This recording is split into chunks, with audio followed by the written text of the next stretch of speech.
somewhere over the rainbow, way up high, and the dream that you dream of once in a lullaby.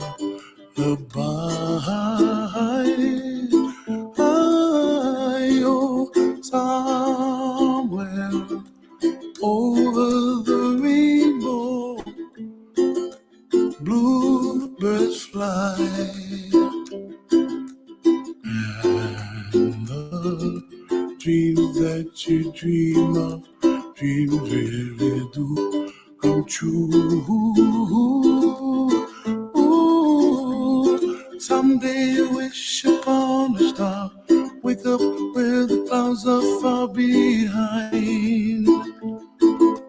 Be where trouble melts like lemon drops, high above the chimney top. That's where you find me, oh, somewhere over the rainbow, bluebirds fly,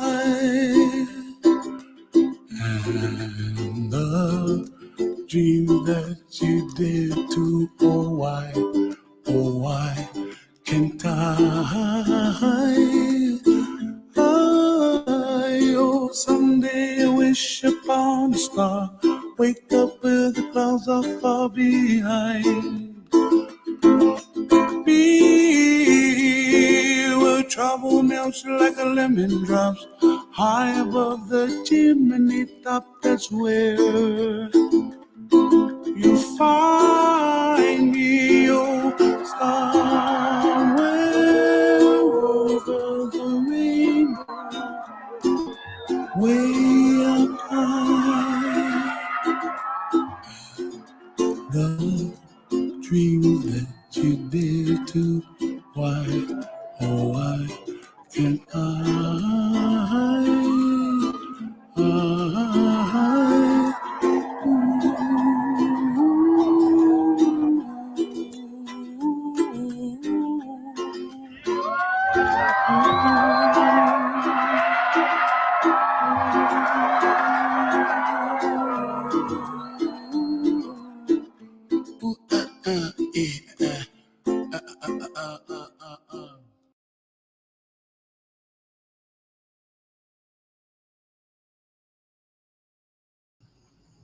Hello, you guys. Oh my goodness. Thank you guys for being here. Hey, Punksy. Hey, Positive Vibes, Melissa, Danielle, Flip Flop, Jane Doe, Thistle, Team Psych Ward, K-Braze, Aries, Patricia, Preschool Granny, Butterfly Kisses, Hoping for Answers, Mama Bear, Shauna, Melinda, Aaron, Positive Vibes Only, Chris, Rainbow Mom, Corey, Pointer Lover, Flip Flop. Thank all of you guys for being here. Hey, Bathea's Bite Reloaded. So tonight we are, well, I think everybody's aware that there has been a lot going on in the true crime community, and especially surrounding Gannon and his case, but really in general, I think this is a long overdue discussion. So I've invited several of my favorite people on the platform, and we're going to have a discussion about that and about other things. I want to talk about, I think often if we're watching these stories and not as entertainment, but, to a degree, it is, right? It's what you listen to get through washing your dishes, or, while you're driving the kids in the morning, or whatever. I think that sometimes it's really easy to almost like become desensitized and forget that these are real people. And it's not a movie, and it's not a TV show, and it's real life. And these people are going through the absolute worst moments of their life. I think that it's really important to have this conversation about what we're doing here and what our intentions are, what the impact is, of what we're doing. So, nobody's perfect. We're going to talk about any mistakes that we may have made, and we've all made them, right? We're human, but I know I certainly don't want to cause any more pain to that mom who's grieving the worst loss of her life. So initially, when I had decided to do this, I wanted to just turn off the super chat button. I can't turn off the memberships. I don't know if there's even a way to do that. I didn't see that. But instead of just turning off the monetization, I decided to do a fundraiser. So Children's Trust Inc. is a nonprofit organization that had already been in the system with YouTube. So they give you several that you can choose from. But I did some research, and it's a nonprofit that helps to fight against child abuse. And I thought for Gannon's case in particular that would be perfect. And the last thing I want to say before I bring anybody up, if you do happen to donate, I cannot believe we've already raised $200. That is just, wow. I'm shaking, you guys. Like, I don't know. It's very serious and it's important. But if you do happen to donate, YouTube doesn't take anything. So usually with the super chats, they take a pretty big chunk of money, like 45%. With this, they don't. So I really loved that. I thought it was perfect. It goes straight to the charity, and that is that. So I'm going to go ahead and start bringing everybody up. We have Mallory. Hello. Hello, Jinlu. Hello. Hello. Hey, Teresa. Hi. Crime Curious. Hey guys. Kate Does Crime, and Hey there. our very own, hello, our very own Melissa Jade. And there are a couple others too that may be here. They haven't showed up yet. But if they do, yeah, they'll come on up and join. Hey, you guys, how are you all? Good. Hi.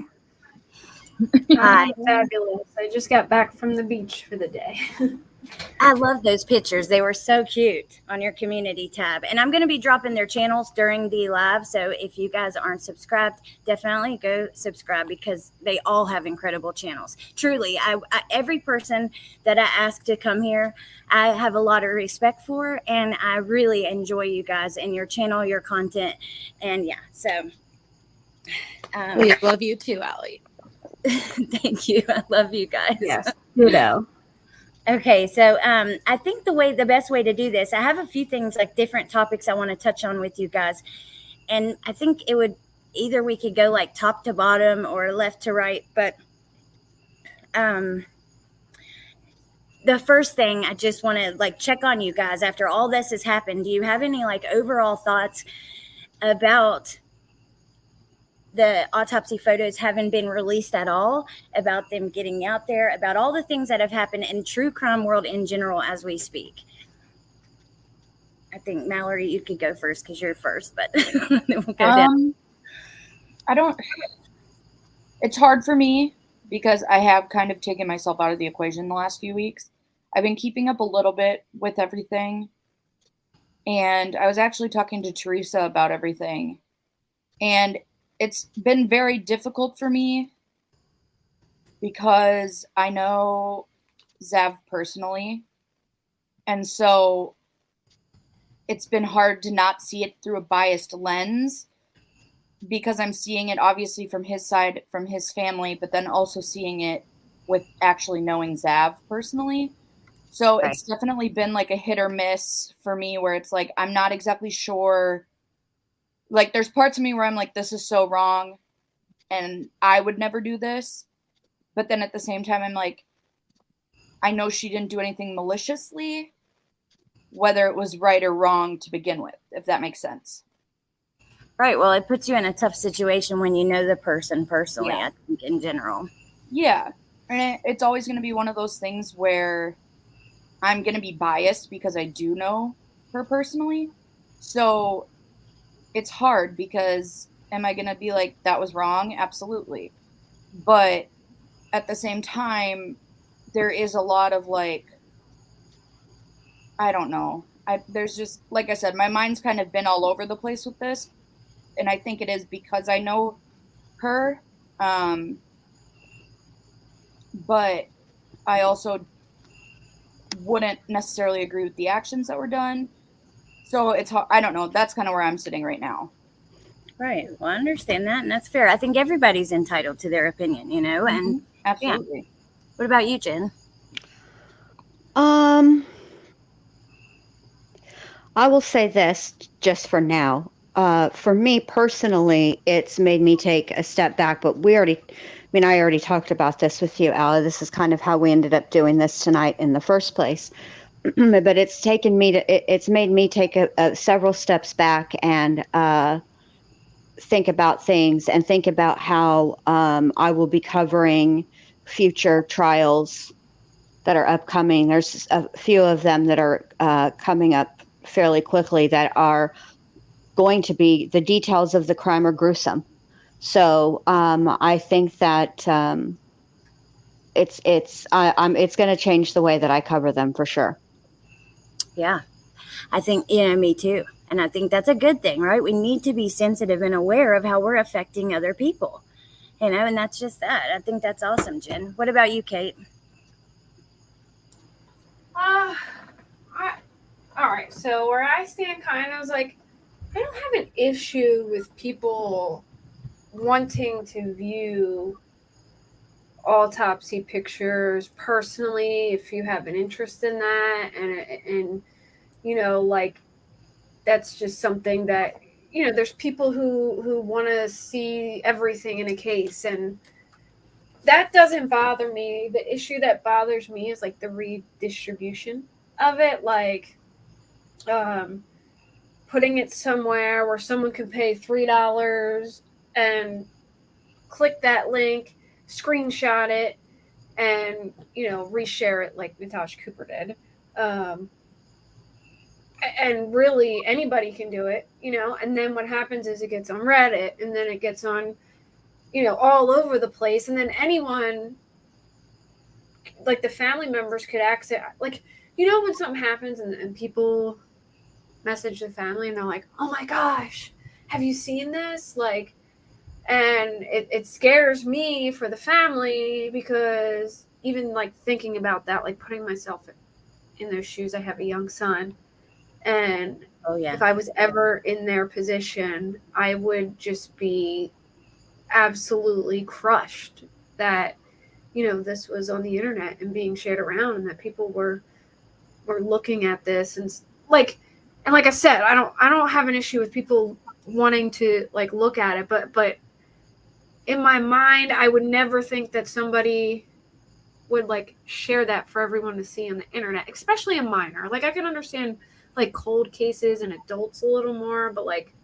a minor child, I don't understand it. I do like understand though that some creators make bad judgment calls, although I feel like her decision was a well thought out decision, but I don't think she meant to be malicious about it. But I still think she thought about, like, should I share this? I just got that feel from what she said in the one live. But regardless, I just feel bad for the family, and I hope this kind of like, scares people enough that they'll think twice before. I think it'll be more strict on it now, like with other cases and how it gets sent out. And I think that Colorado is the problem too, that this even got out to begin with. But there's all sides to this. It feels wrong to me. I mean, I agree, and there's many places where things need to change too, on YouTube, and the fact that they got out like that. I'm with you. I think that it would be horrific, and also we have to remember the people like who have lost children and how this stuff affects them too. And like you said, thinking about your child, like, that is terrifying. That is absolutely terrifying. I don't care how much interest you have in like, if it was my child, and this is just the way I would feel, I don't care who's interested. I don't care how much they're interested, how much work they put into it, how much they followed every single detail. You are not entitled to do that. That is not your place. That would be how I would feel if it was me. I would feel like, that is private and special and sacred. And I was just going to say there's something sacred about it being your own child and your own, that's for you if you want to see it, but not for the world, and it's hard to explain. But I agree. What about you, Crumb Curious? Well, as you know, I'm writing a book about due process and open source intelligence in this very case. Right. So, I remember when Dr. Dorothy Lewis came to testify, and I remember thinking, so I've got a chapter in the book called Crazy Is as Crazy Does, and there's another chapter called Lunatic Cringe, or the Faking Self. And when I was writing the Faking Self chapter, Dorothy Lewis was on the stand, and I remember thinking, my God, this book is writing itself, just with her testimony, right? Yeah. Well, there's another chapter in the book called Social Media Circus Geeks and the Court of Public Opinion. Yes, forgot about that. And so once again, that chapter is writing itself. And rather than get into all my specific feelings here verbally, I have articulated exactly how I feel in a blog post on my website that I released about 10 minutes ago. So if you don't mind, I will link that in chat. Yeah, absolutely. And and that is exactly how I feel. I think you should read it. It's kind of long. Are you sure? Yeah. I think so. That's my opinion. I just read it. I think it should be read. I think that especially at the beginning of this live, where people don't, there's so much emotion based upon what has happened, that there's also some facts that seem to get lost in it that I think are important. Okay, let me go to it here. Okay. Yes, please read. I agree. And you guys are freaking incredible. We've raised $475 already. We've been on 18 minutes. That is incredible. I'm so happy. Well, let's go ahead and hear from Teresa and Melissa while I blow my nose and get ready for my reading. Okay. Give me just a second, but that way we'll get through all the introductions and the main feelings. Okay. Is that me then? Yep. You're up. I don't know if I should go next. Well, Melissa, you want to go?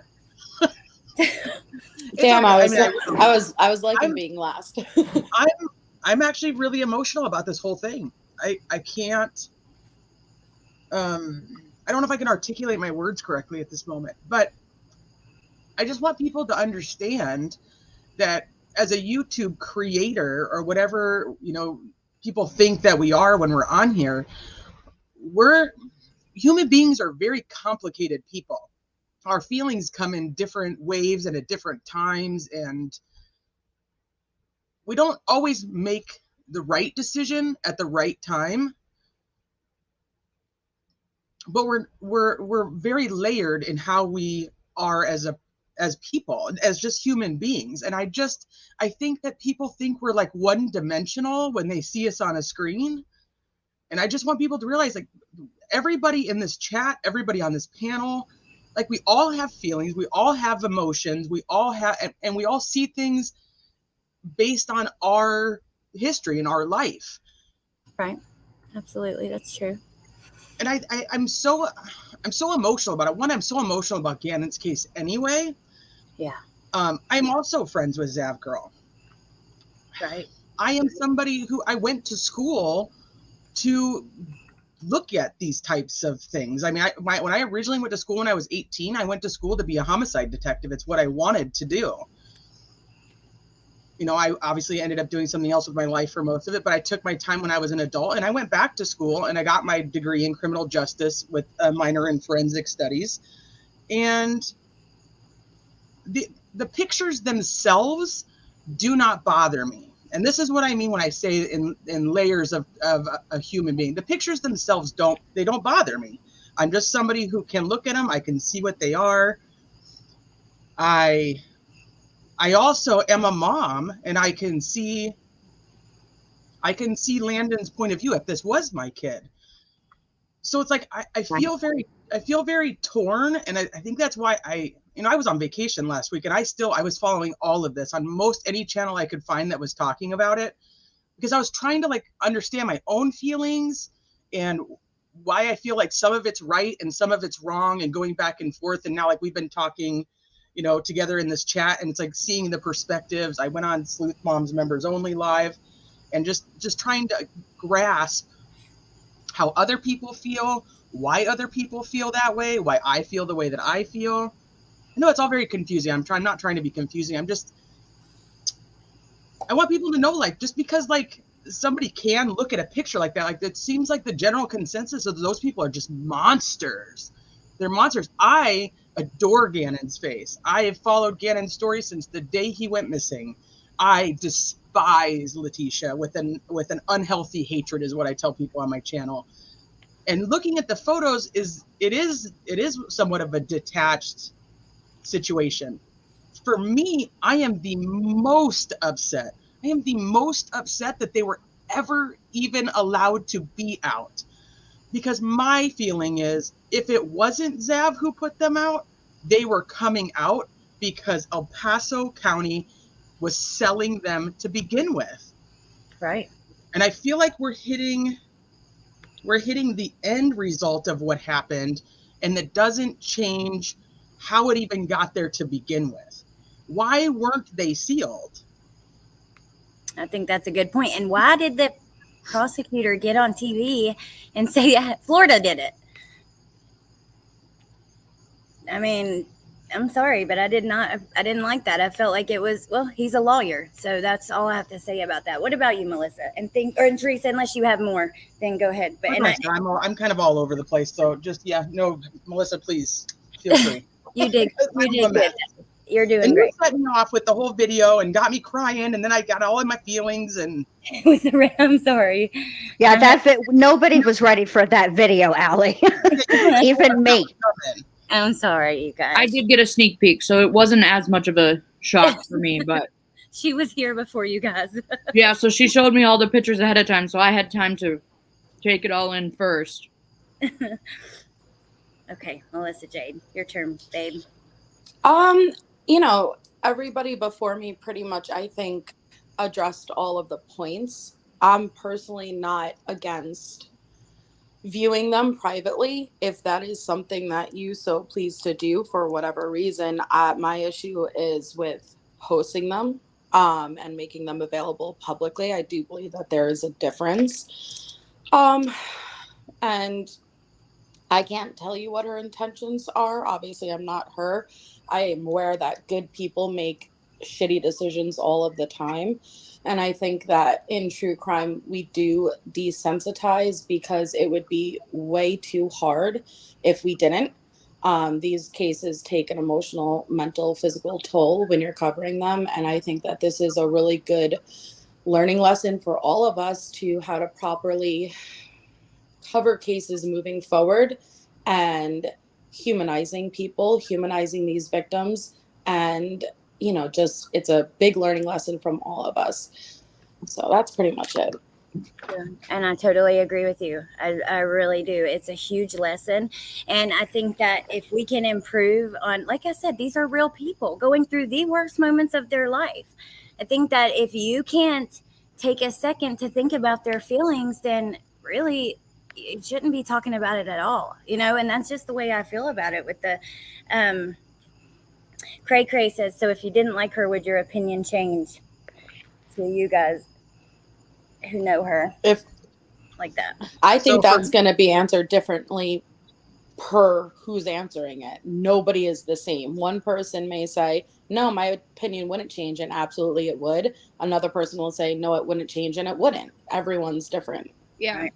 For me personally, I think there's a possibility that it could, because I'm biased because I know her to the point where I know from my experience with being her friend that she's not a devious person. She doesn't do things for money or for this or for that, like in her mind. You know what I mean? So for me, it would be different if there's a potential of me not knowing a person, because then I could definitely see me being easier to be like, oh, well, then they had to have done it this way because I don't know them.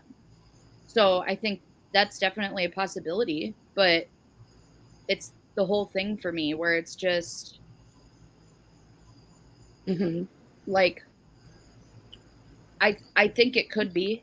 I definitely, and I agree with Melissa in the fact that I think everyone's going to have a different opinion. But I do think that just with my personal experiences with her,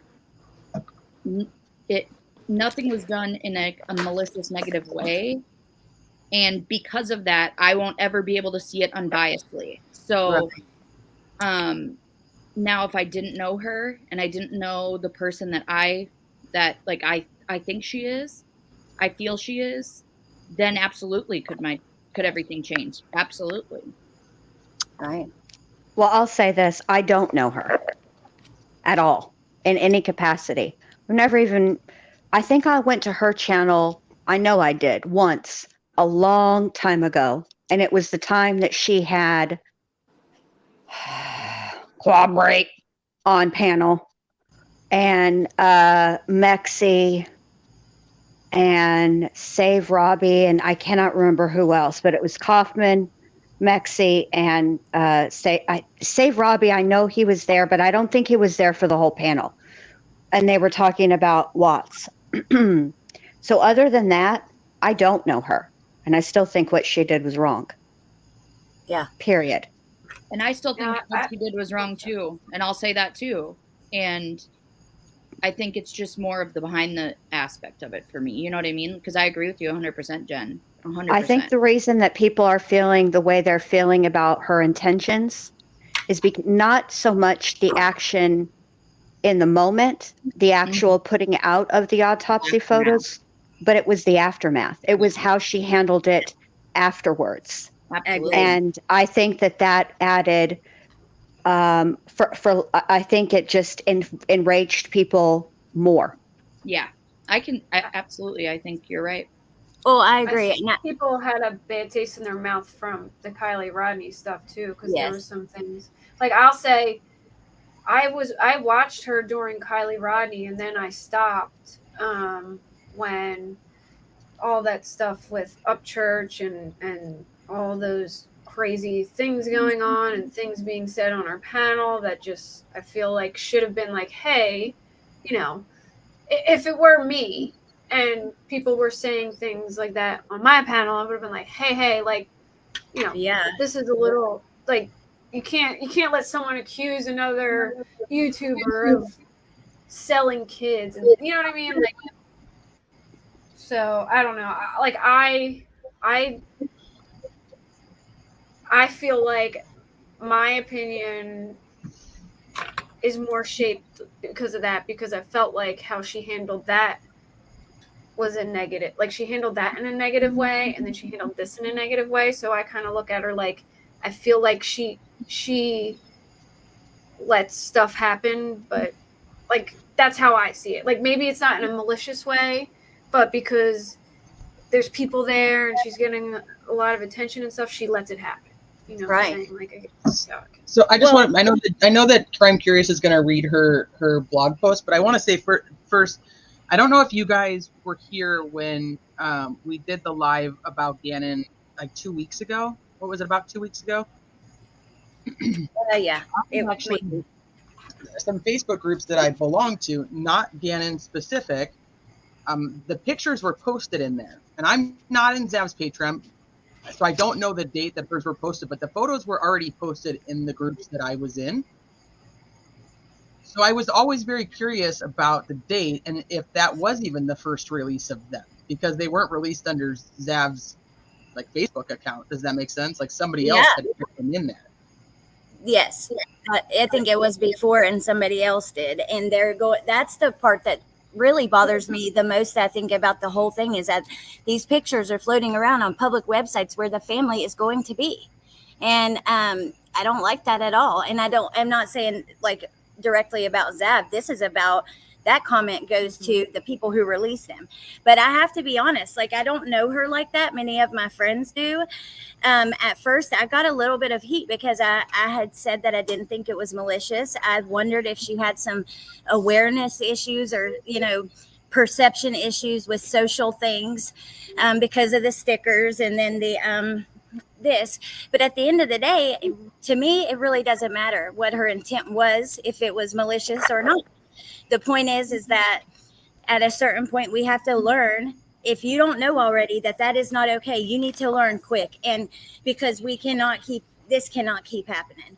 Just like the comments about where is, Landon. You did not, that was obvious. That was a thing you wanted people to see, right? You could find her very easily without posting it publicly on your community page. So things like that, I just think it doesn't matter the reason. There's no excuse, and we need to change. And even her, maybe she needs to say, well, I was wrong, and I need to change how I'm doing things, period. That's kind of where I'm at with that. But I think you're right, Allie, because I think at the end of the day, it's like this. If I punch you, whether I punch you maliciously or not, it's still going to hurt. Yeah. And that's what happened here. That's a good analogy.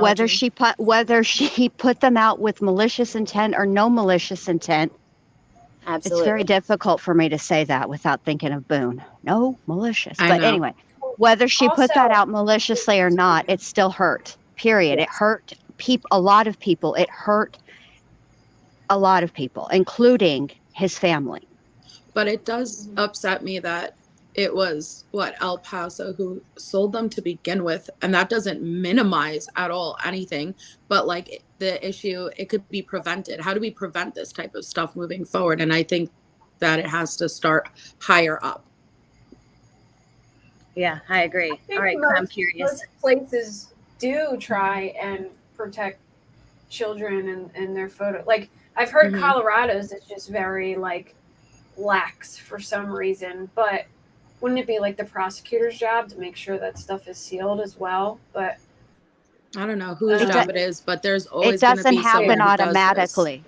It doesn't happen automatically. So in this situation, what should have happened if they were to be sealed, the process would have been that there would have been a petition to the court, and they would have sat down, and there would have been a back and forth, and what's going to be sealed versus what's going to be released. Because it happened in the Watts case. That's why the discovery is the way the discovery is in the Watts case. It happens all the time with what they are going to release.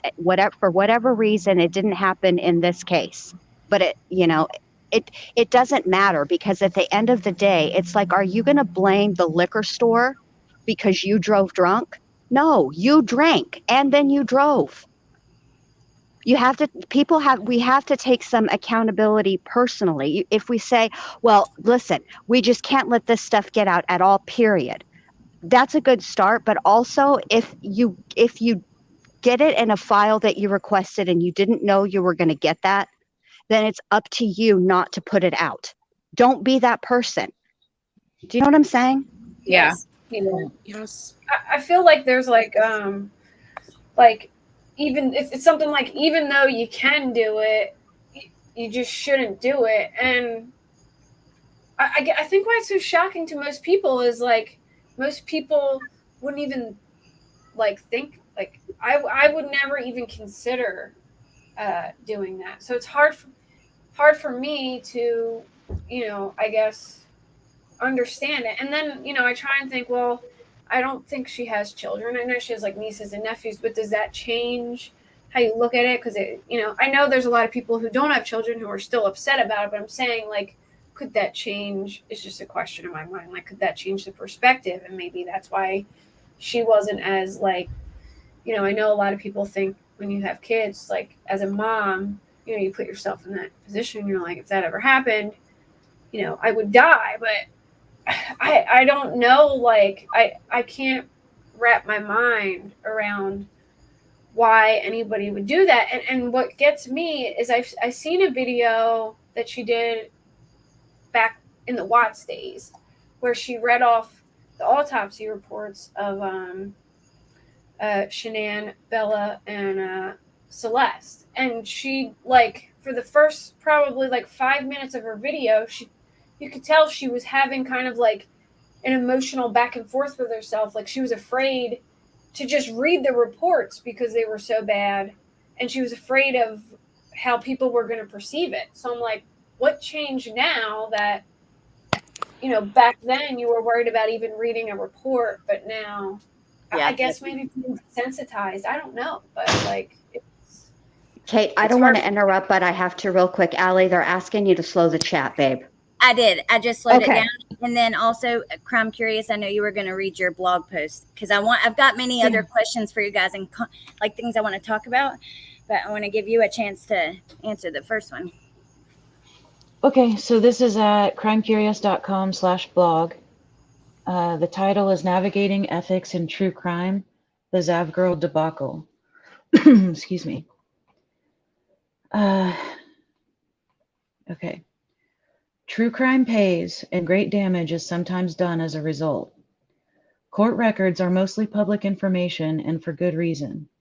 Like anything else, though, public access to court proceedings and open records can be abused whenever money and clout are involved. The only power that most of us have in the courtroom on any given trial date is who we vote for with regard to local sheriffs, judges, district attorneys, etc.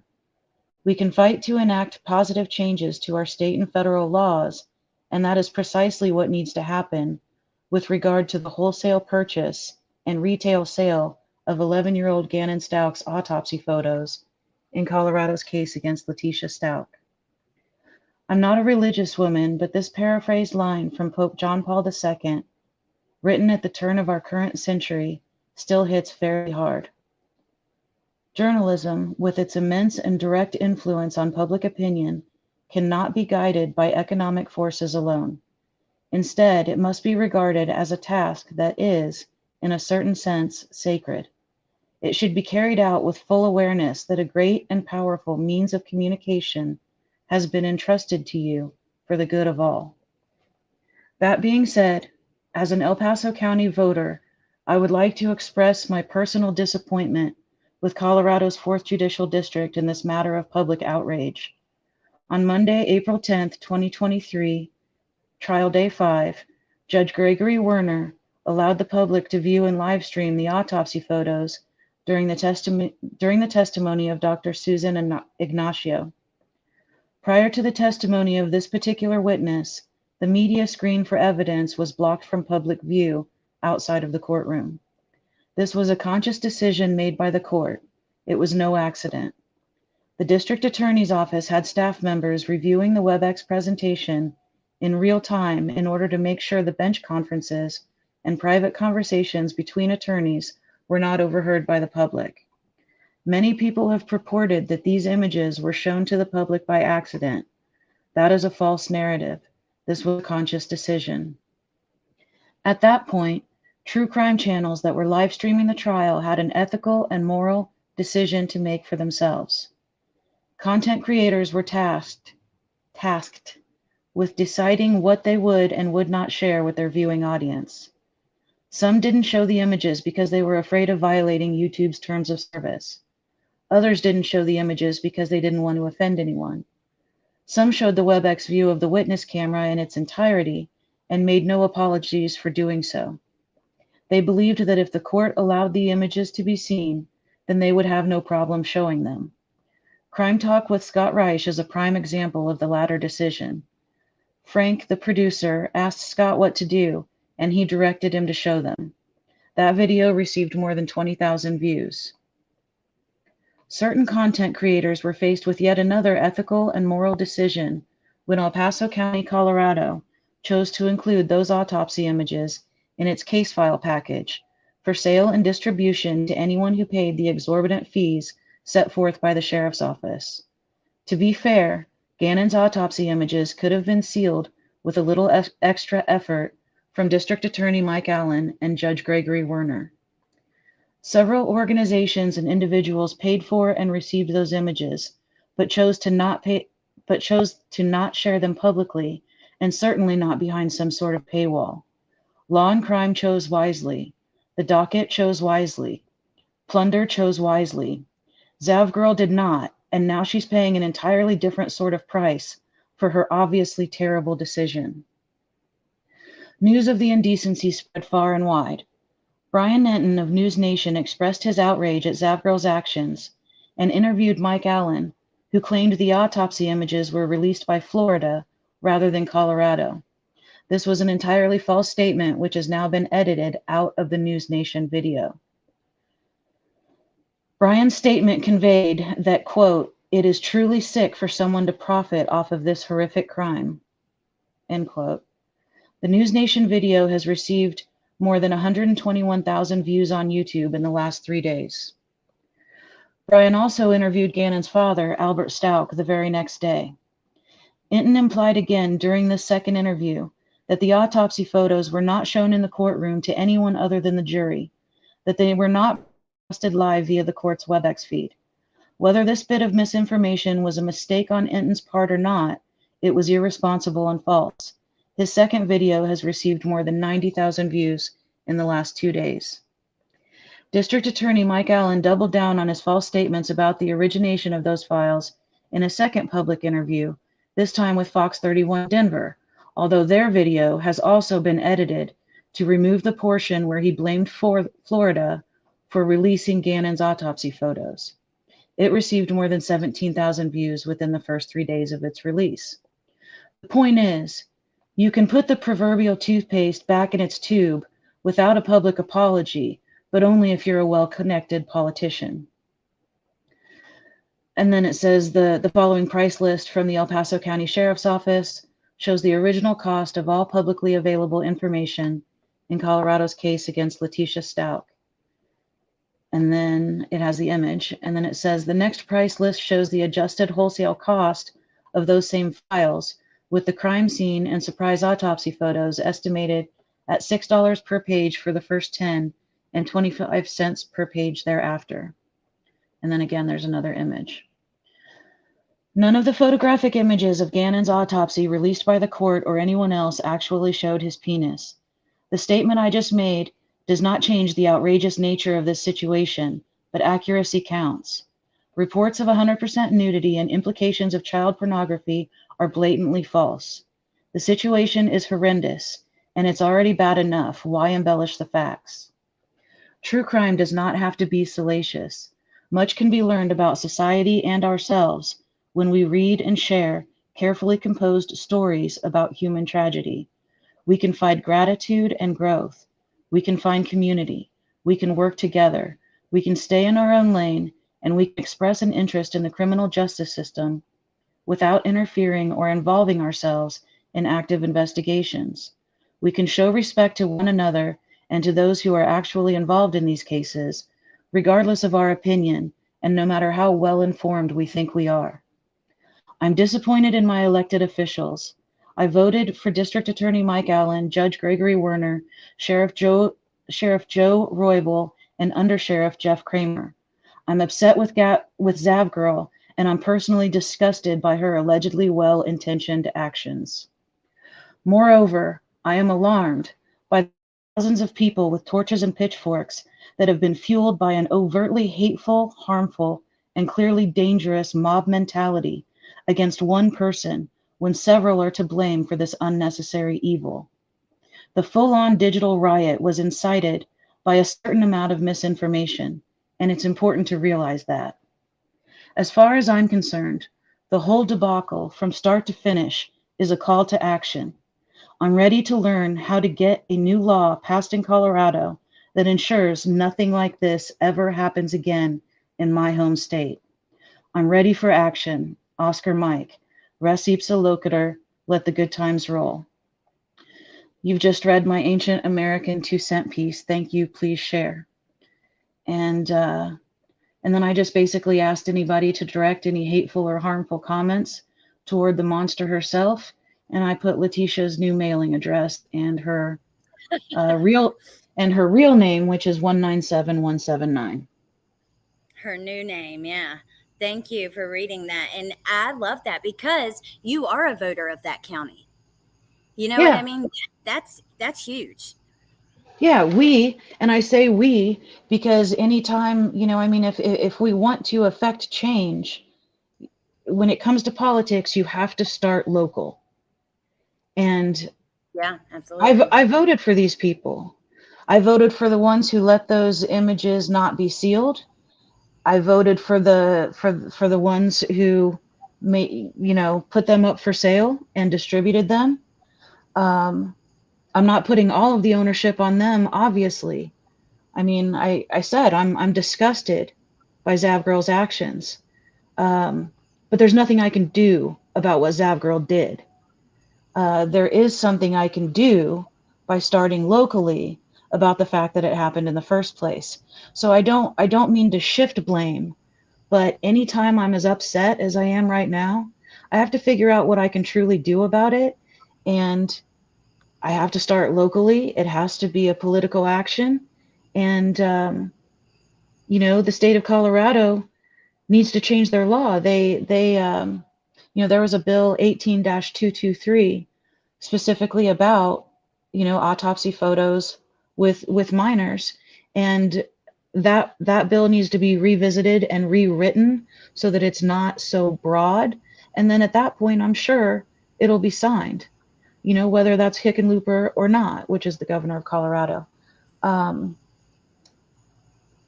But there is enough outrage that can happen. Even still, we would only change the law in Colorado. So wherever you're listening from, check your local laws in your state as it relates to the autopsy photographs of minors. And if change is needed, be the change. Florida, who Colorado blamed this on, who Mike Allen blamed this on, they have extremely well-written laws in place that provide protection from this very thing. So if Colorado hasn't pissed Florida off by blaming it on them publicly, maybe they could give Florida a call and see how it's done and make it happen. So, Well, I hope that laws are changed. Because I wanted to talk to you guys also about some of your coverage on other cases, mistakes you've made, some things like that, and I'm going to get into that. But I had done several videos, like a series with Bianca Devin's mom, and Bianca's photos were out there from when she passed away, but they weren't autopsy photos. The perpetrator took a photo, put it on the internet, on social media, and then tried to take his own life, which it didn't work. But Google actually, she fought in court with Google. They did Bianca's Law. I have an article I may pull up after. We do kind of match, Kate, actually. But sorry, I got sidetracked. I seen that in the chat in my ADD brain. But laws were changed in that case. She had to fight hard. It took a lot of time and a lot of money and a lot of using her voice. But there were laws changed, and now, I believe that they have the code behind that photo somehow, so they can remove it easier, quicker, and more efficiently. But I wish we had like a hand raise like on Zoom, so we don't interrupt. But I want to say a lot of states have the law where you can't get any autopsy. Some states have it where you can't access a minor's autopsy without certain criteria of either the DA signing off on it or next of kin and so on and so forth. Most of the states as I researched this, most of the states that have the autopsies available specifically for minors is because what was happening when they were sealed was the states were not aware of what and every state's different. Their CPS, their DCYF, their DC, whatever your state is called under Child Protective Services. They were being used to kind of cover up the fact that these children were being abused and what was happening to them to the state. So then the CPS or the DCYF wasn't being held accountable. So that's actually why some of them ended up getting released. Obviously, that's not a situation that Gannon falls under, but I think that when we talk about wanting a change or a change in a state law, I think that there has to be a give and a take on both. I do agree that there should be this should have been sealed. That's not even an issue for me. That's not even a question. This should have been sealed. It never should have come out, and now it's out and it is what it is. But when we're talking about like the specific states, there should be open records in specific cases or a parent signing off on it or the DA signing off it. The states that have it that way for public consumption, in my opinion, is better, because then they can't necessarily always hide what the state agencies are doing or not doing specifically.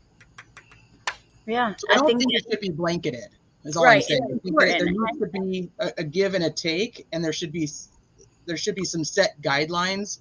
And I do think they should be federal. And the lawyer who actually enacted or helped enact the law in Florida, which is ironic, and I think I told Jen Lou this too, it's ironic because Florida was one of the easiest states to get access to the photos. I have the case file for Tony Todd. I have the case file for Michael Jones, who, killed his 4 children and his wife. I have all of those. Florida was the easiest until that law was passed, and now it's like you can't get anything from them. So it's ironic that the blame kind of got shifted to Florida when they put this in. So that lawyer actually went on, I believe it was Brian Enton or Law and Crime was one of them, and was talking about like creating something federally that would, and state, and that foundation said that they'll help with any different state that wants to help to get something like that into effect per state. Right. Well, I think that laws need to change, but I hope that they don't become too restrictive. And that's a problem when things like this happen. It just is the truth. But you guys, we hit $1,110 so far that we've raised for the Children's Trust Inc. And the goal was only $1,000. Awesome. I cannot believe that. You guys are so Thank you guys. Thank you so much, everyone. That's amazing. Oh my God. I'm going to start doing these more often, like once a month, some kind of fundraiser, even if it's not this big of a deal, like a huge panel and stuff. I just think that it's important. I don't want to be like, I just don't, I want to do something to help, not hurt. Okay. So before, I want to ask you guys, have you made any mistakes yourself that you regret and you would do differently? And, is there anything that you would change or any lessons that you've learned through your time covering true crime? Oh, yeah. Mallory. Or we can start at the bottom this time, Melissa, if you want to go. Damn it. Well, with current cases specifically, I'd say when you don't know all of the information yet, you usually jump the gun. And a lot of speculation and theorizing can be really damaging. And I've done that too, where you think someone looks really suspicious or, even I think it's, and I've learned this actually from Bundy Lou back with the Brian Laundrie case, you can't jump to conclusions before you have all the information yet, because everybody remembers the accusation. Nobody remembers the retraction. And even despite how small your platform may be, your words have an impact. These are real people. And so you always have to think before, and you have to think about how this is going to impact people and the effect. So I think that's something that I learned. Yeah, and that's very important. I mean, it brings us to the Kylie Rodney shit. That stuff drove me crazy from the beginning. Always from the time we heard police say it was an accident, mom say you need to please stop and let us grieve. Oh my God, that it just went all through me. It was horrible. And I think that's a really great point, Melissa. Okay. Kate, you want to go next? And the Idaho case. Never mind. No, go ahead, Melissa. In Idaho right now. I was going to say with the Idaho case specifically, if you guys there's a lawsuit going on right now with the TikToker and the professor, because that TikToker accused the professor lady all the way in the beginning of basically hiring someone to commit the murders. Now, that was really damaging on that professor's life. And now if you go into current Idaho coverage, nobody ever listen, what professor? What? Who? No, we don't remember that. Yet the damage is already done. It's already impacted her. It could have affected her job. It could have affected a lot of aspects. And it just goes to show you as an example, like how quickly the narrative changes and how easily we could get it wrong when you're covering active current cases. Yes. Just a second. Let me say, hey, Difficult Research, thank you so much for being here. She says, thank you for clearing up the misinformation about this and for having this much needed conversation, all for the victims and for our families. Hashtag love always wins. Shay Benet, can you do me a huge favor and grab her channel link? Difficult Research, I've recommended her before when talking about the Lori Vallow case. She is both a creator and victim's family. Charles Vallow, Kay and Larry are her parents. And she has been through the ringer. She speaks out of, oh my gosh, I love her channel. I think that you guys would really enjoy it. So if you I don't would love that. I would definitely. It's a great channel. I will second that. I'll echo I just that. adore Kay and Larry too. Like I know. just love them. They're precious, absolutely precious. Okay, so Did you guys read the statement that Kay put out? No, about this? Yeah. No. Let me see if I can grab it real quick. I did. Hey, Willie. Yeah, I cried my eyes out when they came out of court and they played the Queen song. Was it We Are the Champions, or I think it was We Will Rock You. We Will Rock You. Yeah. They always, those two songs always go together on the radio, so I knew it was like one or the other. But I like cried my eyes out when he came out and everyone was singing that and cheering that. I was like, oh my gosh, that just like melted my heart. I just adore them. Yes, they are absolutely precious. And when they did that, oh my God, if that didn't touch your heart, I don't know if you're human, because God Almighty, We Will Rock You. There we go. Yes. And I love Queen, so Freddie Mercury is like my favorite. Yeah, that was awesome. Teresa, did you find it? Not yet. Okay, so Kate, do you want to go? Any mistakes that you've made, lessons you've learned?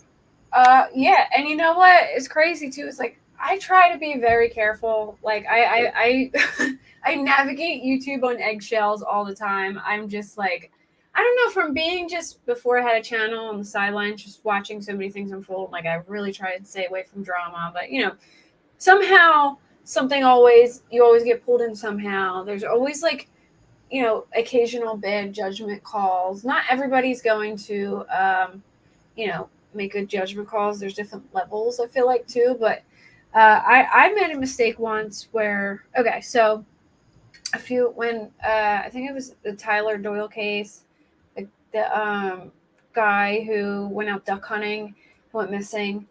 Well, a couple of my friends messaged me and they're like, oh my gosh, like, people are going crazy about this case online, and like, we're bored. You should just go live about it and do like a live little like hangout. And I was like, I looked at it for maybe like 5 minutes and I was like, all right, and they were like, here, this is the family's Facebook group. So at that point, there were some news articles, but a lot of stuff was in the family Facebook group. Like that's where the searchers were coordinating and all that. So I went into the I said on my live, I'm like, look, I've maybe watched this for like looked into this for like 10 minutes. So you're kind of like going along with me. You know what I mean? But I'm going in the Facebook group and like there's people are saying all this stuff about this case. And I'm just like, like, let's look into it. Like my friends just sent it to me.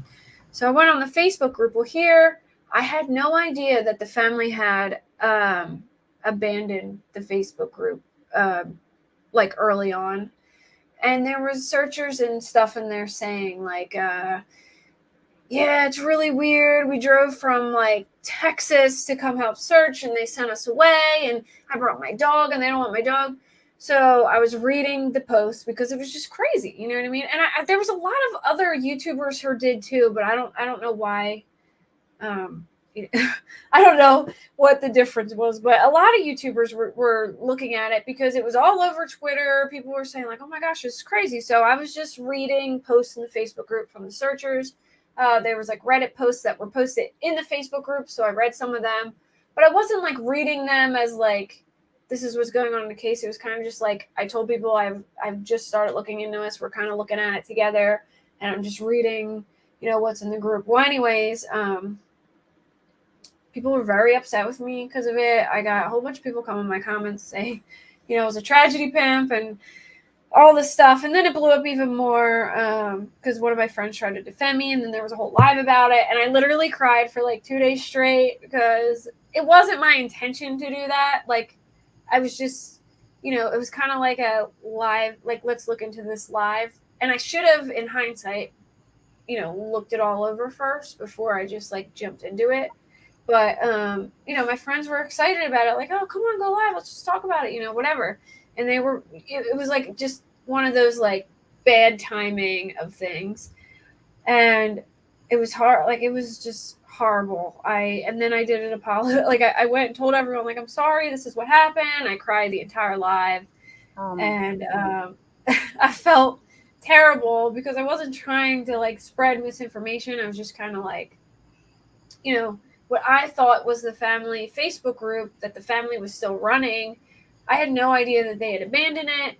I thought I did try and make it clear that I was just reading what I was seeing, but still, I guess it was a lot of speculation going on in the group, so it probably wasn't helpful to the family and things like that, but it was just like in the moment thing, and yeah, I got a lot of heat for it. And so now I'm very careful with, I try and like look stuff over first really good. And yeah, that's smart. But also, oh my God, I feel for you because your coverage, you are always very respectful. Shoot, with the case, Jesse McFadden and Holly, I mean, her aunt came in my chat and was like, Kate has, just praising you for how kind, respectful towards the family, how honest your coverage has been. That's just the truth. So I'm sure that, that was probably tough to go through. But I guess it did teach you, a lesson. So, you learn as you go on. It wasn't my intention, and I felt terrible about it because I didn't want to cause harm to, his family. I think he did have like a pregnant girlfriend at the time. And, like I said, I had just learned about it all, so I didn't even know a lot of the stuff. But it definitely made me like, okay, I need to like make sure I look over things a little more before I go on and not like, get caught up. Like, I didn't know, I wouldn't say I was like caught up in the hype, but I was just like, what the heck is going on? Because everybody was confused because of like what people were saying, so. But you got to be careful not to get caught up in the hype and not to speculate too much. Even like sometimes when I'm covering a case, if I feel like I'm covering too much of it, I'm like, I need to like do something else because I get nervous. I'm like, I don't want to like overdo this or overdo something. Because you learn as you go. Absolutely. Hey, Allie. Yes, Teresa just sent you a message in the group chat on Messenger, and it's a screenshot of a post that Kay Woodcock just made 36 minutes ago. Well, probably 40 minutes ago now. No. It was a while ago. That's when. Oh, was it? Yeah, that's just. Oh, okay. I thought she just made it. No, sorry, it's been out. Okay. Oh, sorry. 36 minutes after she did it. Okay, well, I'll read it if real fast. First, let me read this. Nonsense says, in the year I've been on YouTube, I've seen stories attempted to be made into true crime, doxing of SA victims being claimed to not be real, death hoaxes, and now there's autopsy photos. It's a lot. And Nonsense has a great channel, too, if one of the mods doesn't mind to drop it. Sure, her whole thing is speaking up for the victims, speaking up for irresponsible coverage and correcting misinformation. I can change it to 30 seconds, but let me read from Kay real fast, and then I want to hear from you, Crime Curious Teresa, Jen, and Mallory about any mistakes that you've made. She says, unfortunately, our family has been impacted forever by the crimes of Lori and Chad Daybell and Alex Cox. JJ Vallow was my grandson. Tylee Ryan, my niece. Lori was recently found guilty on all counts, 3 counts of first-degree murder, 2 counts of conspiracy to commit first-degree murder. Chad's trial begins next April. I chose not to attend trial 2 of the days because they would show or talk details of Tylee and JJ's autopsies. Zav girl, if you were in our shoes, you would be disgusted by someone having the audacity to show them, and to make it worse, to charge people to view them. Shame on you, Zav Girl, for making money off the pics of dead kids. If you have any respect for yourself, JJ, Ty Lee, our family's losses, all families of murdered family members, you would stop immediately. I understand YouTube channel is your business. As a former business owner, you make many choices. Some choices make you money, some cost money. Good character should drive a business owner to make wise choices. I would never do something as offensive as your recent actions. Please stop showing any graphic photos. I promise, if it was your murdered child, grandchild, your feelings would be very different. Nobody needs to see those photos. You should make your money by choosing positive actions to boost your channel ratings. I would die if I stumbled across any photos or photos of any murdered child. Do the right thing. I pray it guides you towards compassion and respect for others who have experienced such a nightmare. I also pray you never have to experience the absolute trauma of loving someone who is murdered. Thank you. Yeah, Kay Woodcock does Wow. not give half a shit about Zav Girl's intentions. No, she does not. And that's why I say at the end of the day, the impact, outweighs her intentions, period. It was a powerful statement. Wow. Well, Thank you, and guys. can I just say, though, more than just Zav did this exact thing, and I think that all should probably be held accountable the same, because all we do here is Zav's name, and I'm not minimizing it, versus there are others who did exactly the same, yet you're just not hearing their names.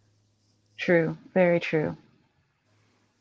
I agree. And you know what? As a matter of fact, there's a lot of exploitation that takes place that you don't hear called out. There's a lot of people that slide under the radar. And Can we say this names, or are we exact not saying that? situation, I don't care. You guys say whatever. situation, and may be worse, and I think it's because Zav has as big of a platform that she has that they're focusing on her. But yeah, there's others, and if you looked into it, absolutely, you think you didn't agree with Zav Girl's response, the others are horrendous. I didn't even see the response to that. You don't want to. I didn't see it either. The other person was Natasha Cooper, and I think her intentions were probably even worse, in my opinion. I agree. Yeah. Mm-hmm. And she even, in my opinion, was very gross in her response to it, saying she did part two. She didn't give a rat's ass if the family was getting legal a lawyer, and that they didn't know her from a house. She had a lot of oh my god, horrible so that's things. why and with Crime Curious, I appreciated what you said in the statement that you read, because it is concerning, though, such a mass amount of people focused on one person. I totally understand the outrage. I totally understand people being upset, but for me, I'm concerned with that much hate going at one person, especially when others have done the same. So I think all energy should be met equally and everyone should be held accountable. But I'm concerned that so much hate in one direction could potentially push someone over the edge. Right. Well, I guess for me, the reason why I focused on Zav Girl in my blog post is because, in my opinion, for what it's worth, I don't think that Zav Girl either wanted or expected the horrible backlash. Whereas with Natasha Cooper, I think that she did it for the backlash. I think that that was her intention. And so I kind of steered away from using her name in the blog post because I feel like she wanted it so badly and still does. Oh, yeah. I wasn't referring to you at all, but yeah, no, absolutely. Oh, yeah, it's like no, but you're right. Though. Yeah. Yeah, you're 100% right.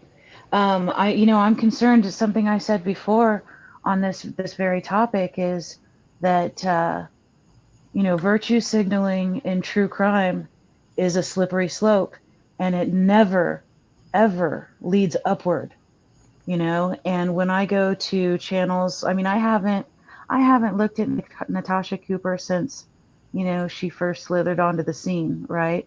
But back then, I remember finding myself engrossed in all of this like negative, disgusting, the drama of it all.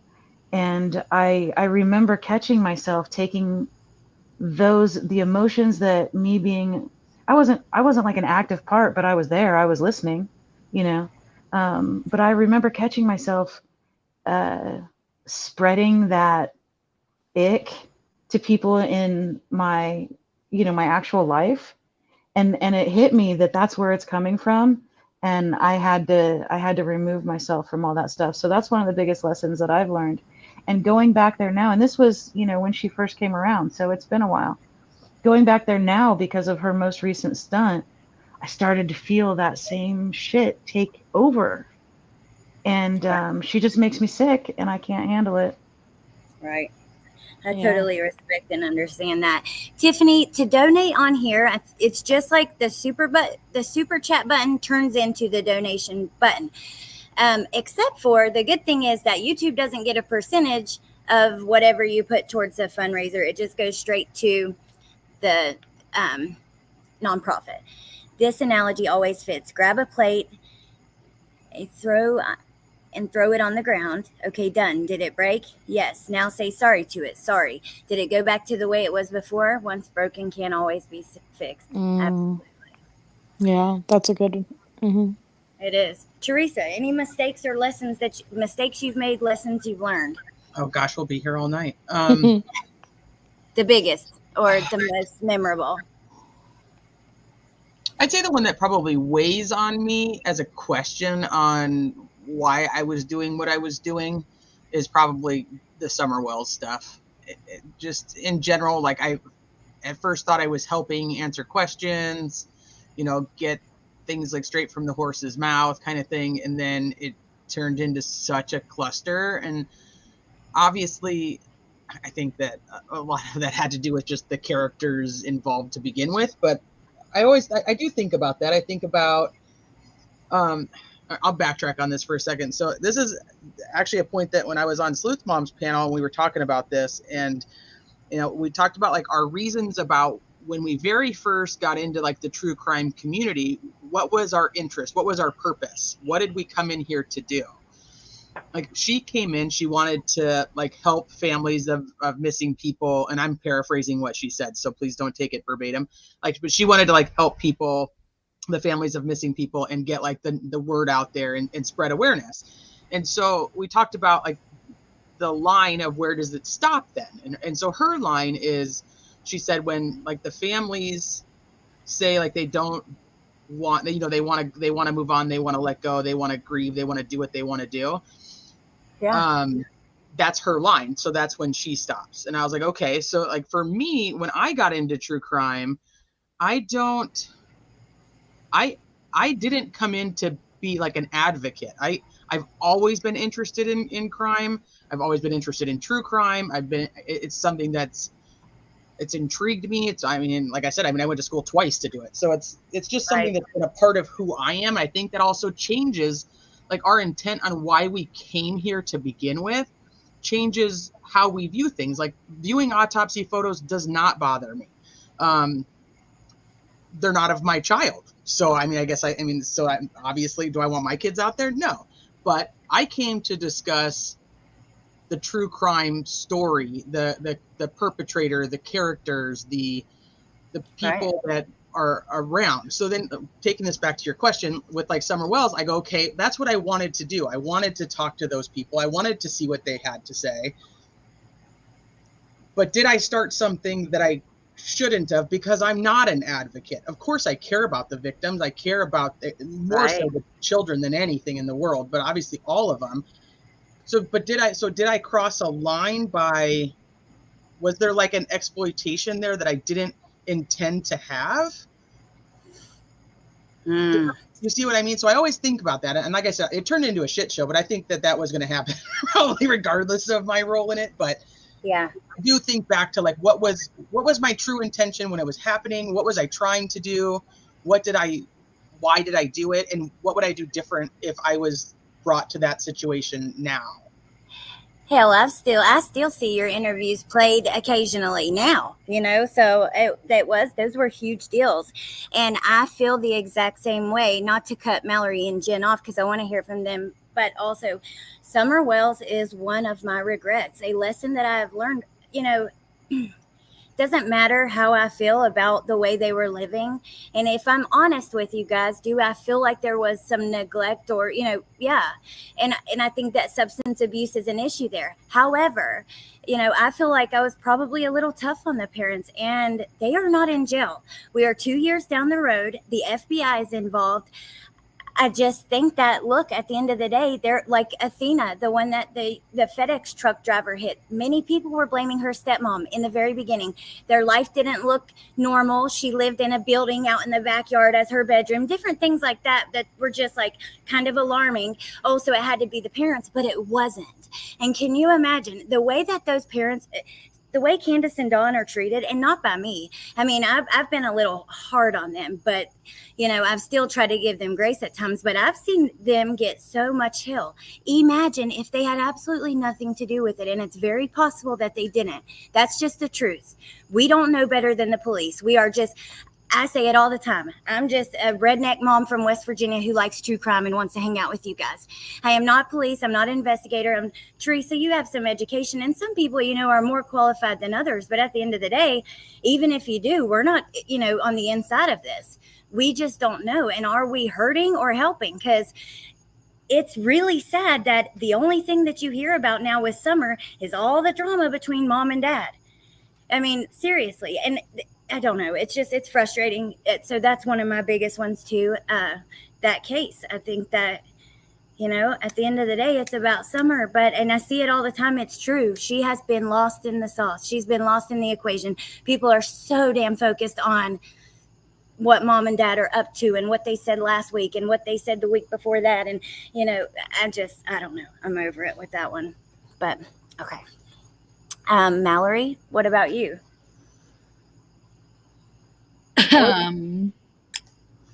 Well, I, like Teresa, feel like I have a list of things that I could say, but I'm going to watch my tongue. And I'll say one thing that's really stood out with me is covering the Maddie Kingsbury case. It was obviously local to me, so it was something that I was passionate about. And then one night on a live, we had her best friend Katie come up, and on the spot, I interviewed her. And ever since that night, which she happened to just find us from like a hashtag on Twitter. But ever since that night, I have gotten very close to Katie, her whole family. I love them dearly. I've had the chance and the opportunity to meet Maddie's family and stay in touch with them. And one thing about that whole experience that I wouldn't necessarily say is a mistake, but something that I would do differently next time is, number one, I'm not comfortable now with on-the-spot interviews. Obviously, it's good if someone's there and willing to do it, but I think there's a lot of room for error, whether a case is open or the potential for someone that's in an emotional state to say something that is hard. And that's one thing that I think is something that I'm going to be very mindful of if that were to be the case any other time. But another thing that it's very much helped me to realize is how much the feelings and the beliefs and the wants of the family come before everything else. When it came to that, even though in that interview nothing was said badly that could potentially harm the case or anything like that, it was something that in the end made certain people that are connected to the case uncomfortable. So it was taken down. And for me, that was always a question where I was like, absolutely. Like, I'm not even going to question that. You want it down? Done. You want me not to talk about this? Done. And I think that's one thing that's very much been a parent with being in that situation that I'm going to take with me when carrying everything else. And I think too, with the Zav situation, I agree with you guys 100%. And it's one of those things where it never should have happened. Doesn't matter why it happened. But it's something that I think it was Melissa said it. It's going to change the way, or maybe it was Kate, that I go forward with things in the way that for me, it will always be the victims and the stories of the victims and the families and the justice for them, and not necessarily just to get a story out or get people to view it. Like, obviously you want people to view the thing you're talking about because it's important, but I think just keeping that in your mind of like, if someone reaches out to you and says, hey, take this down or do this, it's not something of like a why. It's a, you do it because that's not your story to tell if the person whose story it is to tell tells you no. And so that would be, like I said, not necessarily a mistake, but just something that in my shorter time here on YouTube, I've realized is important to me. Yeah, I think that's a great point. Well, and I think that it really shows that we're all going to make mistakes as true crime creators. It's how you choose about going forward with it that shows your intentions. You know, that when you acknowledge that you made the mistake and try to change it and do better going forward. Yeah, absolutely. Well, I think it's kind of crazy because like, and I want to hear Jen's too, but just to your point about the family, when you have like, you know, when I was doing TikTok, it happened more, but even now there are certain family members that I've done videos with or for. You have the side of where people are missing or, you know, murdered, but the police aren't looking, and they are begging for attention. The case that, McKenna Riley, I covered that one the other day. It, you know, her family is begging just for their story to be heard. You know, her cousin and I were messaging about it, and just imagine being the family member, because you have some of these cases that get picked up by mainstream media and they're everywhere. But then you have some cases where they're not being talked about at all, and the family members would do anything if mainstream media would pay attention. You know what I mean? But yeah, so I just think that keeping the family members' wishes in mind, that kind of stuff is really important. I got sidetracked reading the chat, but Jen, your turn. Sorry about that. Go ahead, Bandy. Okay.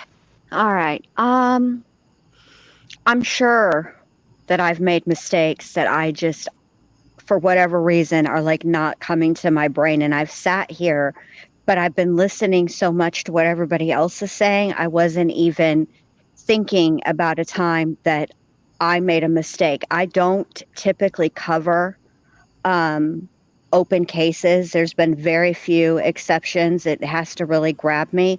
But I think I think that I have lost my patience many times covering a trial and had some outbursts. I know that I had one covering the Gannon Stout case, Leticia's trial. Oh, yeah.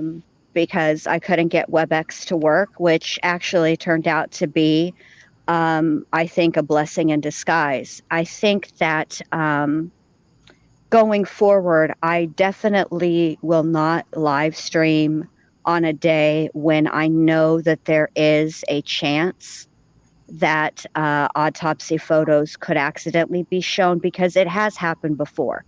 Back in the Chandler Halderson case, the camera didn't pan quickly enough, and there was a torso on the screen, and nobody was ready for that. Long Crime and Court TV usually do a good job about that. But I think that what why I got into true crime is for the why. Why do people do the things that they do? The psychology behind it. But also I want people to understand how big of a distance it is from the beginning of the case until the case gets to trial, actual trial, not all the pre-trial, not of that, but actually when the jury is seated and opening statements begin. It's a long time. And I got into it wanting people to understand that process. And I think sometimes I get impatient. Look at the comment on the screen, not to interrupt you because I love listening to you, but also she loved your roast on Melanie Gibb. Difficult research. It was golden. That is the absolute best compliment that I could ever get. I don't have nothing for the Melanies. I think they both should be facing charges, and I think everybody in that whack ass inner circle needs to be facing some charges. I think they're all culpable in one way or another. I think they're all still covering for each other, and it infuriates me. The bangs. Melanie she bangs. Melanie she bangs. You know, but to be fair, on the other side of that, you know, Melanie hasn't been charged with anything, and I was pretty cruel to her. I mean, I could have been, you know, nicer, but I don't even regret that. Well, we know the details of what happened. It's been to trial with Lori. She should be charged. So that's different than like saying the Wells parents or whatever, because we have the details from trial. Yeah, see, I only before Lori's trial started, I was side-eyeing Melanie Shebangs Gibbs. Because if you watch her interview, it's ridiculous, right? So I was side-eyeing her, but when the trial actually started, and she had her convenient memory lapses, which I always found interesting that the majority of the people in that inner circle, their memory lapsed around the same time. They all had these weird, convenient gaps in memory, which I don't have patience for, and I could probably cuss less on my streams. I could probably do that. I try to be sensitive. It's a different scenario when you're covering a trial versus when you are covering a developing story, an open case. But I also want to point out that there is a difference. Okay, so when we are watching a trial on Court TV or Law and Crime or WebEx, right? We are watching a court process. So when autopsy pictures are shown, which they were on WebEx, they were not on, two of them were shown on Law and Crime, because I only know that because that's what I streamed. But what we're watching there is a medical examiner, a trained medical professional discussing the wounds. Okay. That's very, very different. And from what I understand, I'm curious about this video. I don't want to see it. I will never see it. I can't learn anything from those autopsy pictures. And I'll tell you why. Because for me personally, I wanted to know where the candle played in. And when the medical examiner concluded her testimony, she didn't know. So how am I going to be able to determine that? I'm not. And there wasn't anything that she said in there that was in any way, shape, or form in question. I don't think that there are very many people who watched Leticia's trial that thought that she was not guilty. Including Leticia, because her plea was that she did it, but that she was insane at the time she committed the crime. So what is there really left, to question? You can't, if it were a medical examiner who went through the autopsy photos, which is exactly what happened in court, that's educational. That's how I feel about it. That there's a difference in streaming a trial and things like that get shown, which is why I chose, and I'm glad that I chose accidentally on purpose because WebEx wasn't working for me, but I was hesitant about WebEx because I don't know the rules. You know, it's easier with Law and Crime or Court TV because they mute the sidebars. And, you know, so that's all I had to say about that. I don't even know why I'm just kind of rambling at this point. Well, we love your rambles, so thank you. I appreciate it, and I agree with you. It's very different when we saw it during the trial versus the way they looked in those pictures. It was very different. And to be clear, I didn't view her video. I saw them because they were on Facebook. That's a problem that they're on Facebook, but they were different. I mean, they're the same photos, however, they do look different. And then when you have not only that, but the professional going over the photos, you know, there's some educational value to watching that. There's not, and I don't care if there is, let's say there is educational value. That does not trump what this family has been through, and the fact that mom and dad should be the only ones that gets to say if those photos are ever seen. And that's just the way I feel about it. If it was my kids, that's how I would want it to be. Correct. And the fact of the matter is that I agree with right there. That last statement you just made was it doesn't trump it, because like I said, I have no problem viewing them, and I don't necessarily have a problem that she had them and showed people. I know that's going to sound funky. I get like the behind the paywall, but I also understand like the YouTube versus the Patreon and the thought process behind it. Not that I agree with it, just I get it. But the last statement you just made is exactly what it is. It's like what trumps what, and that trumps it. Yeah. At the end of the day, even if it was educational, even if it was totally innocent on her part, you know, it doesn't matter. None of that matters. By the way, welcome, Malicious Intent. Thank you for joining. And it's just an annoying comparison for me because they're not the same thing. No, they're not. I've seen the video that you did, and if I was Gannon's mom and accidentally came across to that, or anyone came across to that, I would be absolutely horrified, like how it was done. Like, yeah, I heard that was the it was. There's a lot of like unnecessary things that were very like. I don't. Well, what she said she did was essentially she said that she coordinated the medical examiner's testimony descriptions, right, with the pictures. Yeah. That was already done in court. So why did it need to be done again? But for that part of it, right? Because that was supposed to be the scientific part or whatever. Yeah. If you've never taken any anatomy, how I don't. First of all, he's a child. Period. What bothered me was there was a picture of him where he was found.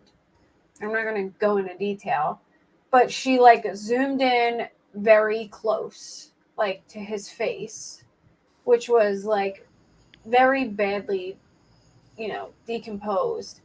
And then was comparing like a picture to his face. And like zooming in on like maggots and things. Like it was just unnecessary. That the autopsy stuff was kind of the same thing that they did in court. And I didn't really like I wouldn't say I looked very hard, so I was like, oh my God, you know, because somebody was just showing me, like, look how this was presented. You know what I mean? And I couldn't even, like, look. But the beginning part was just like, oh my gosh, if I was a mom and I seen that, and somebody was, like, zooming in and comparing features, and I would be like, no, it just felt, like, icky. You know what I mean? I don't know. It felt icky. So everybody seems to have, like, a different spot that, this is what we're talking about. I think Crime Curious was saying earlier, like there's a slippery slope and like that, and it goes on both sides. And then there's a line that gets crossed. So it seems like everybody has a different part that pisses them off. Like I'm pissed that they were released to begin with. Like that's where my anger mostly lies, is right there. Other people are more pissed that the creators have them. Other people are pissed that a creator showed them. Other people are pissed that a creator showed them behind a paywall. Right. You see what I mean? Like everybody's a little different. Yes, mine is the paywall, and then Oh, and to be clear, I didn't pay to see them. Somebody who was addressing the situation was like told like a very small group of us, because we are on their team, I guess, and was like, you know, so we don't say anything that's not true, or like, you know what I mean? Like, you don't want to go saying this happened, this happened, this happened, or whatever without knowing what happened. So it was like, this is how it was presented, and that's that. Like, I didn't Right. go and like, pay to see them or really care to see them. It was more so like just, no. There were layers to this fuckery. Let's be honest. And the response, I was going to say, the response after was like the part where I was like, no, like, oh my God. Like, I didn't like, read asking for Landon's.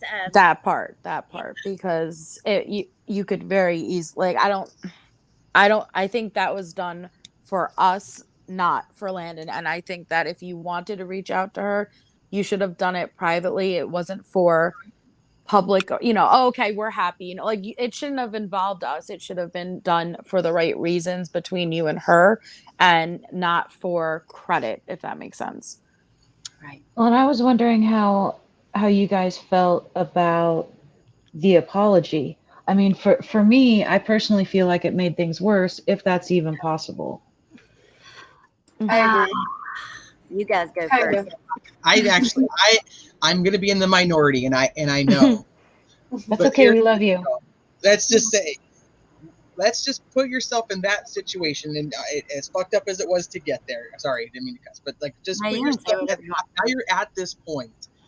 You're at this point, and it's Brian Etten, Al Stauch, Michael Allen, and 10 billion YouTubers and viewers have all now done this. And I don't want to negate what happened, but what I want to say is some of those things that were being said were not true. And we know they weren't true based on things that have now come out, like where they came from, how they got out, which parts were blurred, which parts weren't, that the autopsy photos were shown at trial, that those photos are still up on channels to this day. You know, like so I'm saying, put yourself in her position at that point. Nothing she says is ever going to change what happened. Right. If she hadn't done an apology, people would have been pissed. She does an apology, people are pissed. She wrote I agree with that. We don't have a choice. She wrote it down, which I'm telling you right now, I'm pretty off the cuff as a person, and I would have written that shit down, because everything, no matter what, at that point was going to be extremely nitpicked. My thing about an apology is it is a beginning. It is not an end. And what happens from here going forward shows whether somebody is actually sorry for what they did. Mm-hmm. Right. Instead, people are trying to say like her apology is the end of what happened. It's not. It's the beginning of what she needs to do to make up or alleviate or lessen or whatever verb you want to use, the impact of what she had and what changes she needs to make from now on. It's the beginning. It's not the end. Well, actions speak louder than words. That's true. Right. It is true. And even though we may feel differently about some of that, I think that I really do appreciate your stance, because I want to hear from the people that feel that way. I think that's a good point. Imagine when I watched that News Nation and that the first night, I was shaking, like my heart was racing. I was sick for Gannon. I was sick for his family. I was sick over the people reaching out to his family. I'll be honest. I thought that was uncalled for. That was. But it was horrific all around. It was a sad day for true crime, a sad day for the family, it was horrible. Imagine how, because I've seen some, imagine how that affects the people who have lost children and stuff like that. Those are the things I want to keep in mind, because I know that it rocked me, and I know that it definitely rocked their worlds, because they start looking at it as, they've experienced some of those things, and they wonder if, I don't know, I think that it makes me think of those people. And I agree, apology as a beginning. Maybe my brain works differently. I would have done it way more simply, not maybe memorized it, not been reading off of it like that. I understand for legal reasons it would be important to have like a clear statement. However, I think it would have been really nice to just hear, Gannon, I'm sorry, to Gannon. Yeah. You know, I think that I would have really loved to hear that. And I mean, look, what do they say? Like after you're like, what is it, 2020, whatever. Hindsight is 2020. Yes, thank you. Yeah. You're welcome. So yeah, I got you. But yes, thank you. But yeah, so that's kind of my thoughts.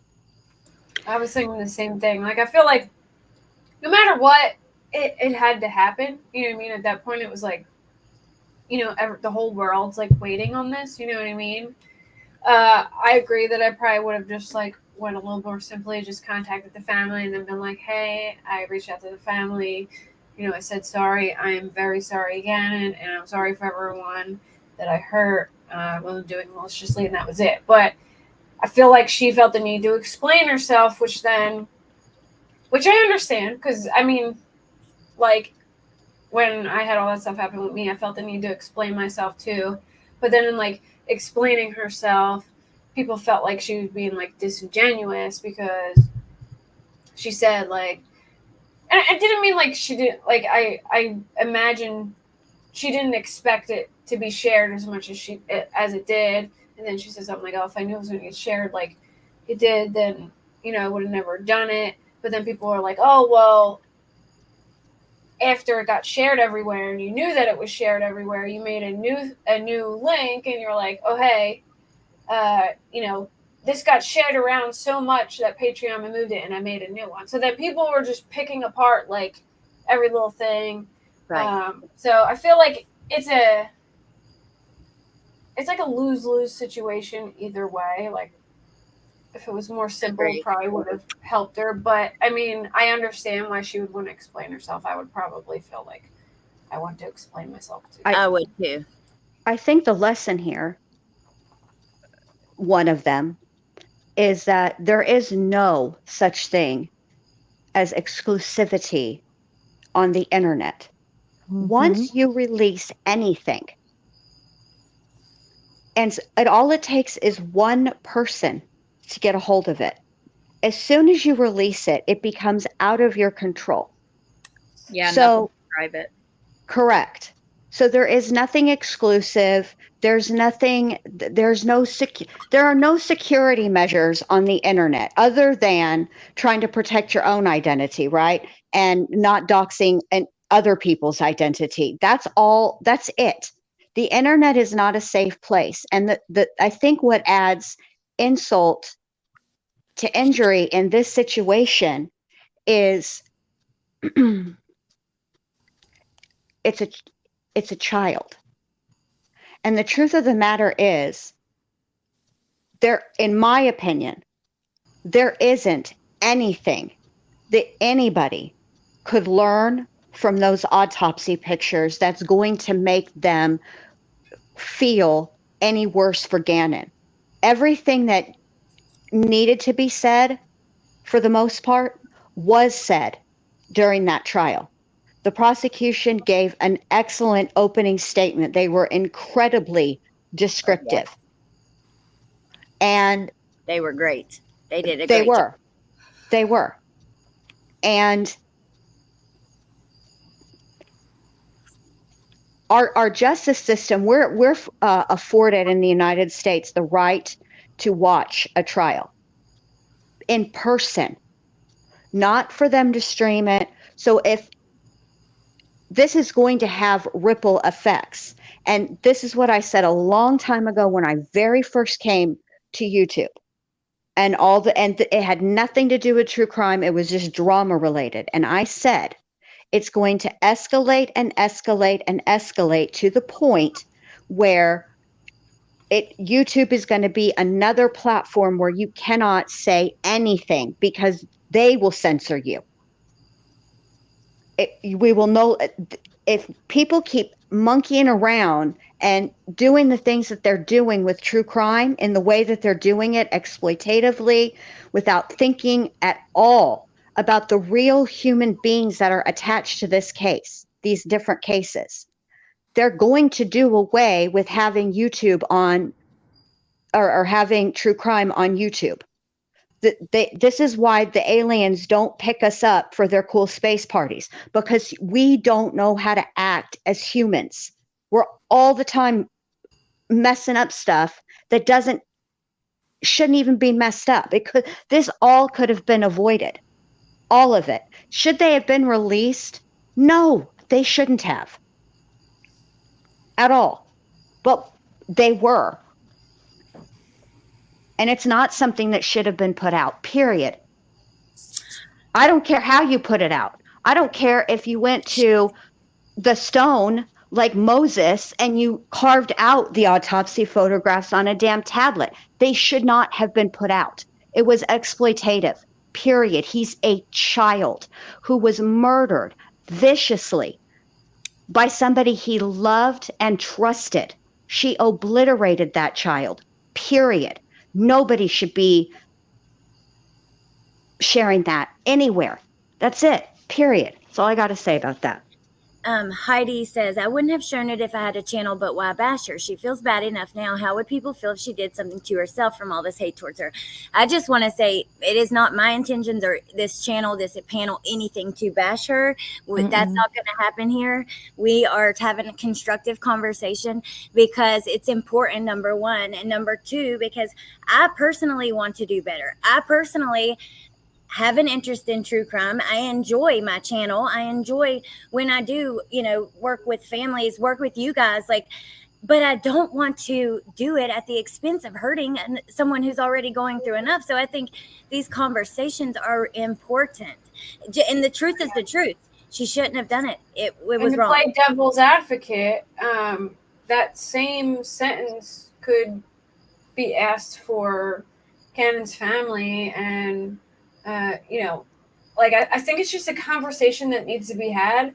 And I don't think anyone's bashing her, just saying, this is what I didn't agree with. This is what I did, what I don't agree with.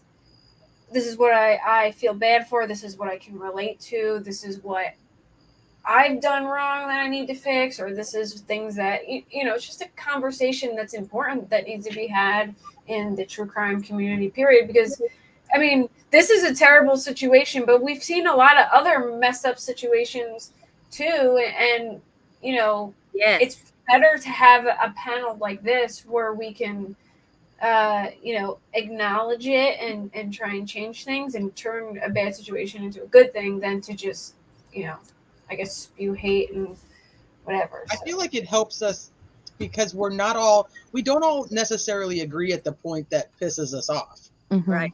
And it helps us to understand why everybody is a bit different. And, where do we stop that so that we don't offend the masses or do something that does cross a line that we don't necessarily see for ourselves? I think that's a good point. I really do, to be able to kind of see from other people and their perspective and where people are at. And I got a question. What do you guys think about, well, wait, before I get into that, because I have it wrote down so I won't forget, but Nonsense's comment, similar to what Kate said, I hate to say this, but she isn't the only bad actor here either. Mm-hmm. Her behavior is gross because it's a child, but we've got so many others doing horrible things daily. It's which can do the worst it feels. I completely agree. I was thinking about that and I was watching videos. Matter of fact, let me pull this up because I found 2 or 3 TikToks I wanted to show you guys. They're just really short. Like a family member that's been a family of a victim and some things like that. But remember that Joseph Morris, that fake audio with the Idaho case. And many the people exploiting that case, you guys know the rumors and oh my God. Well, I even think there's a few that are exploiting this situation while calling it out. Yeah, I agree. And they're making a shit, there's a difference between being upset, being outraged, even having a discussion about it versus day after day after day, all day long. Now, at the same time, you're making money off of it. And there isn't any difference, in my opinion. So I think that's a good point. I mean, many of the videos I've seen, actually, I think Nonsense called her out. She turned off monetization, but some people that I watch that didn't, but I hadn't seen, I'm sure that it's happening because it's YouTube. That's what people do. That's just the sad truth about it. Yeah. It's pitiful. Let me show you guys something really quick. Let's see. What do you guys think about like advocacy training, sensitivity training, things like that? Would you ever do it? And what do you think about that? I do it. Yeah. I'd do it. Yeah. Yeah. It's something too that I think is important in any walk of life sometimes, because like when I went through my schooling, that is stuff that we did actually look into and have to learn about, just because obviously when getting your master's in forensic psychology, you are going to be going and looking into situations that are like these types of situations almost. And so it was something that we did have to learn, but I think it's one of those things where you can always learn more to help yourself get to a better place. And even if you are like have the best intentions and do this and that, we're all still going to make mistakes. And I think continuing on learning how to fix those mistakes is going to be very, very important. I agree. I totally agree. I hate to do this, but I have to hop off. I have a couple of things that I need to get done before tomorrow, but I feel bad that I have to leave early. But thank you so much for having me up, and I will be in chat for the rest of it. Well, thank you for coming. I'm so glad that you did, and we probably won't be on too much longer, but yeah, so appreciate it. If there's any other questions, I'll type them in chat while I'm listening too. So okay, awesome. And yeah, I'd love to have you back on. Hey, Amber, love Reigns. All right, well, have a good night, Kate. Good night, Kate. Thank you, Kate. Good night, Kate. Bye. Bye. Everyone. Good night, chat. Okay. She's so pretty. I know. I can't believe we do match. That kind of like threw me off. Somebody said it in chat right in the middle of conversation. So it was actually, I had messaged her and I was like, just to let you know, I think you and Allie are wearing the same thing. And she was like, what do you mean? I'm like, well, Allie had her camera on with me before everyone got here. And I'm pretty sure you guys are wearing the same thing. And so when you turned yours on, I was like watching you two, trying to see if you were noticing it. Because I had messaged her. And she was like, oh, that's weird. Is it the exact same though? No, hers is a little bit darker. But it's the same like yellow floral thing. That's funny. Oh my gosh. And I had seen her picture earlier, but I never even thought about it. I was getting dressed and I was like, I'm going to wear this. It's comfy and cute, but that's funny. I just had one quick thing to say really quick, and then I'll be quiet. Don't be If quiet. that's okay. Well, you want to play that TikTok. Okay, so this is what I wanted to say about how we do what we do going forward. Personally, I don't think that calling out every single bad actor all the time is something that's going to work, because all it does is escalate. Look at how it's escalated in this situation. Okay. So I think that the only thing that I can do is be the change that I want to see. So what I can tell you guys is this: if you come to my channel, I'm not going to act like that. That's not how I roll. And that's all that I can do. I can't change somebody else. And even if I did call out all the bad actors, that doesn't mean they're going to change.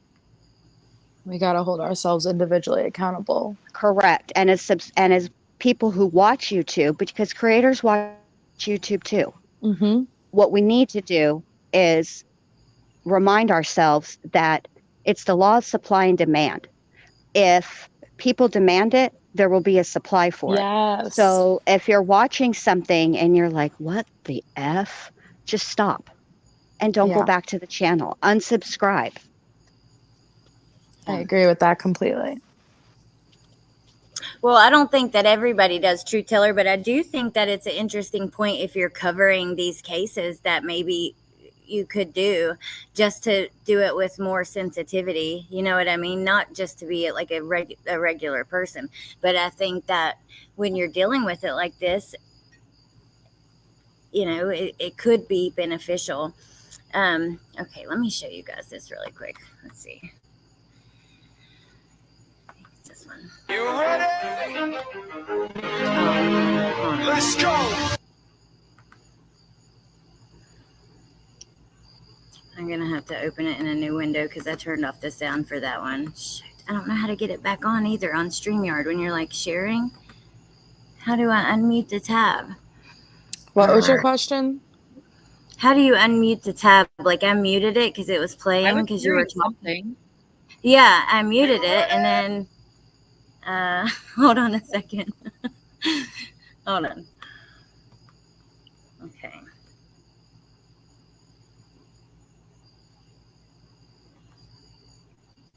I have no idea what you're trying to do. I was like, okay, so I shared the tab, and you know at the top how like when it starts playing, it has that big speaker that you can mute. Well, I muted it so that. Okay, got it. Yeah, hold on now. And I'm not saying not me finding out that there's something that I think is interesting, because I've heard people talking about, you know, are you covering true crime cases? Do you have advocacy training? You know what I mean? I think it's an interesting point. Okay. So there was another deep sea craft exploring the bottom of view profile. Then we got to go to my but what if your intent being here isn't necessarily to advocate? What if it's just you're like advocating against evil? I mean, I get that, but I mean, like, if you're not trying to like take the side of a family or a specific family member. I don't know how to say that right. I don't think. If you're just like your intent is to just discuss the cases, the evidence, you're interested in that. I think that you just still have to be sensitive and careful, because you're not talking about make-believe people in a book. You know what I mean? Yeah, no, I agree. I was talking about like the advocacy part, because it just seems like there are so many people who truly do want to advocate for like a victim. Like some will go with the specific victim of the actual crime. Some people are really focused on like the family members of that victim, and then you have to pick which family members sometimes because they don't get along.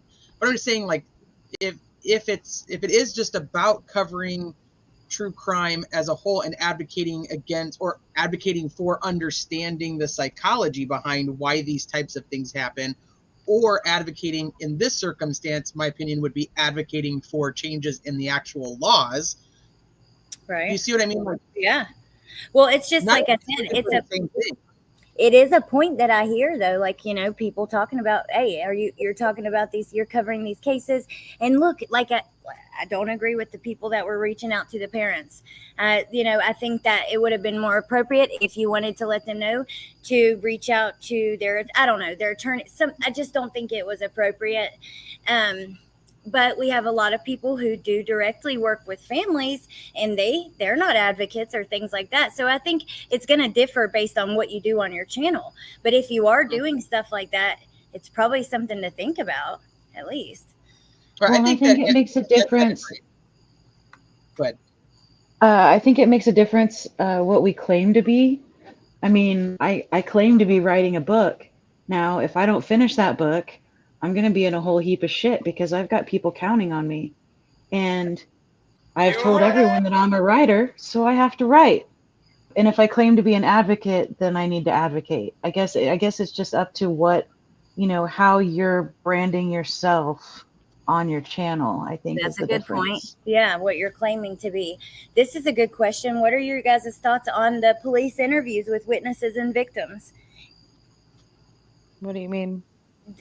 Rottweiler Investigations is asking, like, do you think that that's, which I do. I think that's fun. I think I enjoy watching those. Now, I think it depends on who the victim is. Like, let's say Gannon's little sister. No, I don't think that one should be posted. Okay, so that's the question. If it had been released in the file, should it have been posted? No. Absolutely not. No, and I'll tell you why, because they didn't show it in court. So it No. has zero bearing on the case. They wouldn't have released it in the file. They only released in the file what was shown in court. Right. So then no. So, that's what I'm saying. If it was shown in court, it would have already been out there.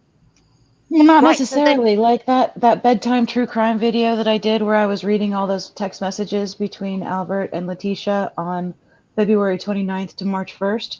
Those were not played or shown or whatever in court, but they were admitted as evidence. Right. Along the same lines, specifically, there's an interview that Landon did at the sheriff's department on January 28th when she got to town. That was given to the jury. So let's talk about that video specifically, because it's my understanding that it's probably in the case file. How do you feel about the interview that Landon did with police when she got to Colorado on January 28th? Did that get released? No, but I do believe that it is there, part of the interviews. The interviews in their entirety of people other than Letitia, there are 88 and a half hours of interviews available. And part of that is Landon's interview at the sheriff's department on the 28th. I think if it wasn't given to the jury, then it shouldn't be released. If it was used in the investigation, but not actually used at the trial, and I don't mean, because that's the same thing with like all the pretext phone calls. All the pretext phone calls can be purchased, but they played half of them or whatever. Right. I don't know, don't Right. quote me on the number, But it still was at the trial, even though they didn't play it. It was all admitted into evidence. Right. That's Well, different. that's the same thing with that interview. It was right. So should that but not it wasn't played at the trial for the public? That's a great question. She's an adult. Should it be or should it not be? I think it depends on the contents of it. There's a reason it wasn't played in the courtroom, right? Why wouldn't Colorado play it? There's a reason they knew they were streaming the trial, right? Or the trial was being streamed to WebEx, and through WebEx to whoever had access to WebEx, plus Court TV and Law and Crime, and there was local news, I think, too, that streamed, right? There was a reason they didn't play it in open court. And I think that what would be the point of listening to it? I mean, I understand what the point is. It's just that there's a reason they didn't show it or play it, which means there's obviously some sensitive stuff on that in that interview. Not necessarily. I think sometimes that there were more than 800 pieces of evidence in this case, and I didn't make that up. That's a real number. In a lot of that evidence, sometimes the decision was made not to show it just because they thought that it might further confuse the jury, or maybe it's like why did they choose not to call Roderick Drayton as a witness? Right, but you said they gave they gave Landon's interview to the jury. Right? It was it was in the evidence. Yeah, it was admitted into the evidence by the number, which I don't have in front of me. I wonder if there was a stipulation. Well, all I know is this. Thank you, Nonsense, by the way, and welcome. I feel like it depends on what's on it. Mm-hmm. But I definitely know that Lena's interview, if you uploaded that would probably make me just no question. As this. That would make me just, or if not worse, because she could see these photos too, to be real. And she might one day get curious. We don't know. She has to still go on and live her life. I would hate to see that happen. Yeah, anybody that releases that interview is doomed. But that goes back to Teresa's question of, where is the line? And us saying that it depends on what Landon says in the interview, is that, again, that's putting that, ethical or moral decision in the hands of the content creator. And while don't most think people I would would. make the right decision, there's always somebody. Yeah, I don't think I would do it if actually I know I wouldn't. Just because like What about you guys? If you, No. The only thing that I was interested in from that from the trial that I've wanted to see more than anything else was the interview in its entirety between Dr. Lewis and Leticia. Was I grateful that they put out the entire FBI interview? Yes, I was, because there was a lot of stuff in there that I found to be a WTF moment. Just because it's just when you think she can't say anything more outlandish or ridiculous, she speaks again. So that, and then I needed to really, for whatever reason, it's been bothering me since it was shown in court. The when she was at the sheriff's office, I could not tell from, I could have sworn that she was barefoot, y'all. But when they released the interrogation video, she was clearly wearing shoes. I don't know why it was an issue for me. It was just one of those things I noticed.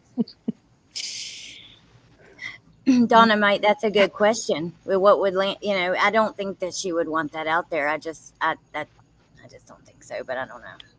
Okay, so then I'm going to bring you to another question. There's a lot of people who don't like Landon. There's a lot of people who don't like Al.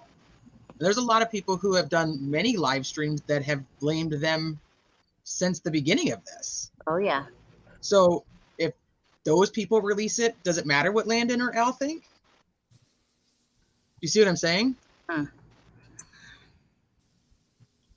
To me, it would matter, but I think it just depends on who you are and how you feel about it. Like, that's another thing when you talk about mistakes. When I heard that interview, Teresa, that you told me about initially with the best friend of Gannon's mother and the claims that she made against Al, she literally claimed that he is the one who shot Gannon once he got home. I mean, horrific things that we know are not true. We know that Al is, like him or not, he's a huge part of the reason that she's convicted and she's going to be in jail the rest of her life.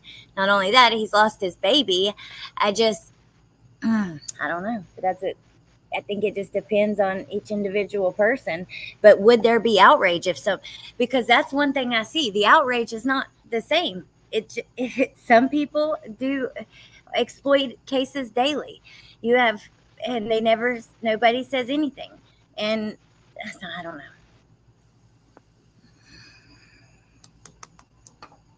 What do you guys think? I want to know what you guys think about Teresa's question. About if I would consider Al and Landon's feelings before I put out their interrogation video? Yes, and other creators who may not like them, does it matter to them? But like I said, it matters to me.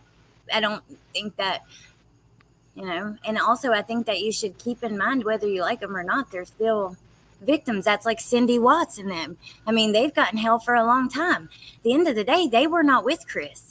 So like them or not, but they're still victims, but. No, no, I wouldn't put it out.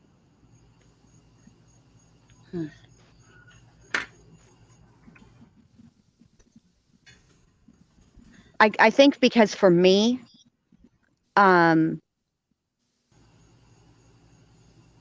part about the trial that I like is the arguments made both before the trial starts about what's going to be admitted or not. I like those. I like the back and forth in the courtroom between attorneys when they object and why they're objecting. And so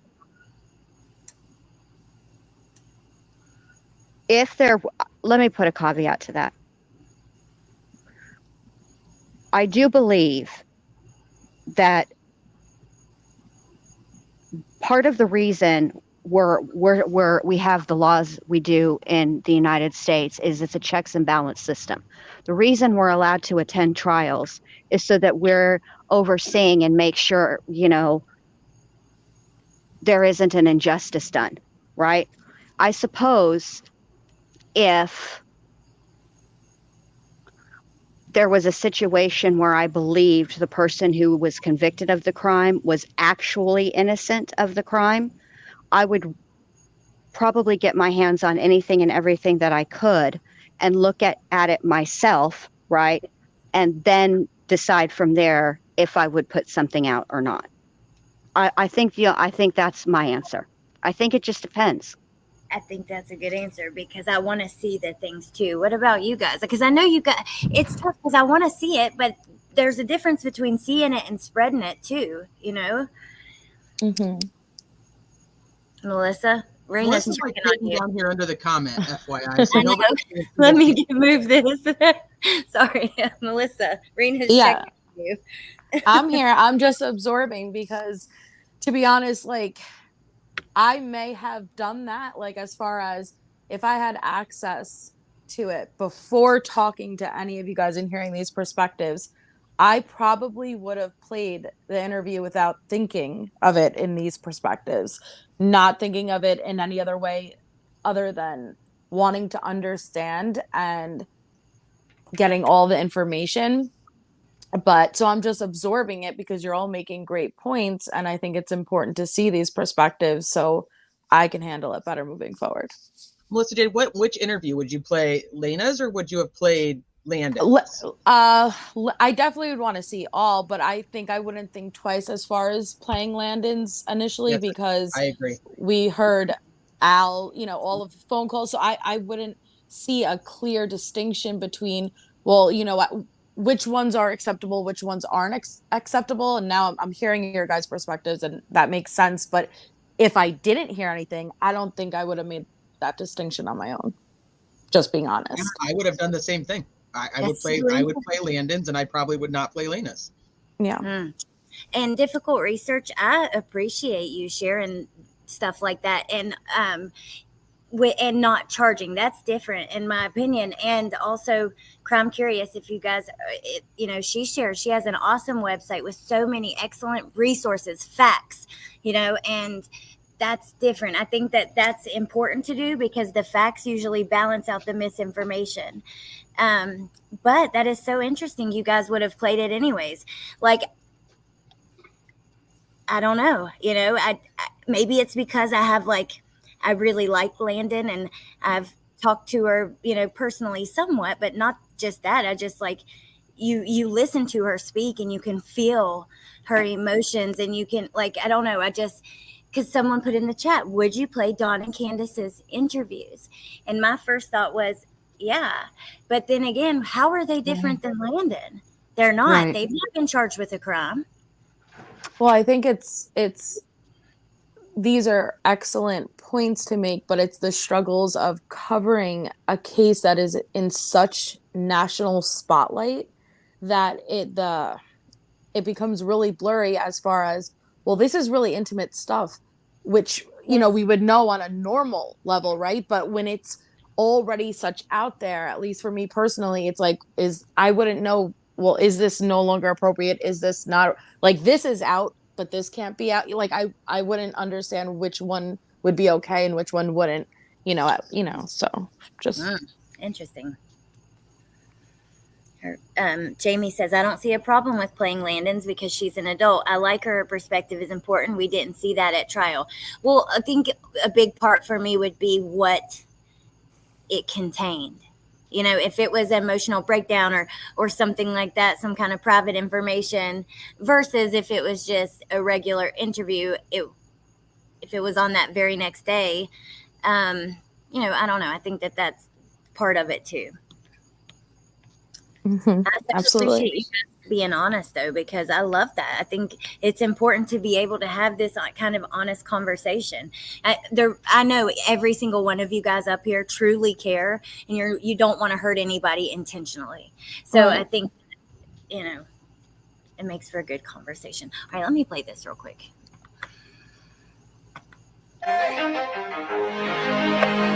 Let's go.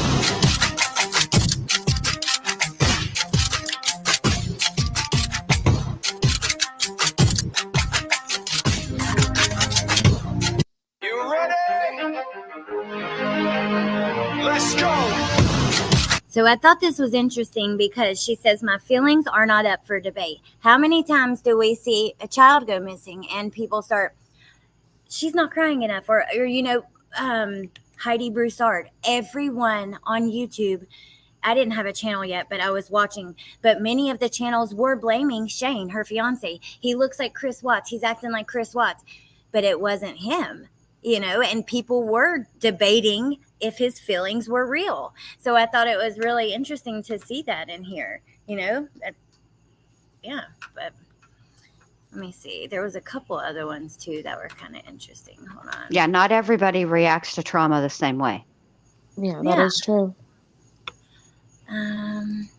Here is where, remember this. Let me just play this for a second because, oh my God, this is an example of horrific exploitation. This case right here, So let's talk about the screams audio. So a neighbor has now come forward saying that he heard screams the night the Idaho murders occurred. Nowhere did this neighbor actually release an audio recording of it. However, this YouTuber by the name of Joseph Morris uploaded this video where he claims an audio recording of someone screaming and saying, "Leave me alone," is from the night the Idaho murders took place. As soon as he posted this video with an article and an audio, I went and tried to find it myself, and it was nowhere to be found, so I knew this was fake. Today, Ikadmel posted this video exposing him and how he faked this audio, because he went and found an audio from a different video, added breathing sounds, and then claims it's from the Idaho murders. He also went so far as to edit HTML of an article, different words that he wanted the article to say. It doesn't stop there, because apparently he also did this with the Gabby Petito case. So if you want to see the full video, head over to Ikadmel's channel. This is what the thumbnail looks like, and check it out for yourself. So, I mean, that was horrific. And the truth is, that is not the only audio from that case that has been done. No, it's not. It's still happening. Not only that, the cartel's involved in all kinds of other stuff too. It's disgusting. That's what I think. There's a big difference between making a mistake. I think, I make mistakes all the time. I think most, true crime creators can agree. We make mistakes all the time versus intentionally. What Joseph Morris did was intentional. And what he did just makes me really freaking sick, and along with others. And there's a big difference. Well, he went in and even changed the article. He altered the article. And the part that enrages me so much is that, look at what happened with the Gannon pictures, right? And you were just saying how everybody was reaching out to Landon.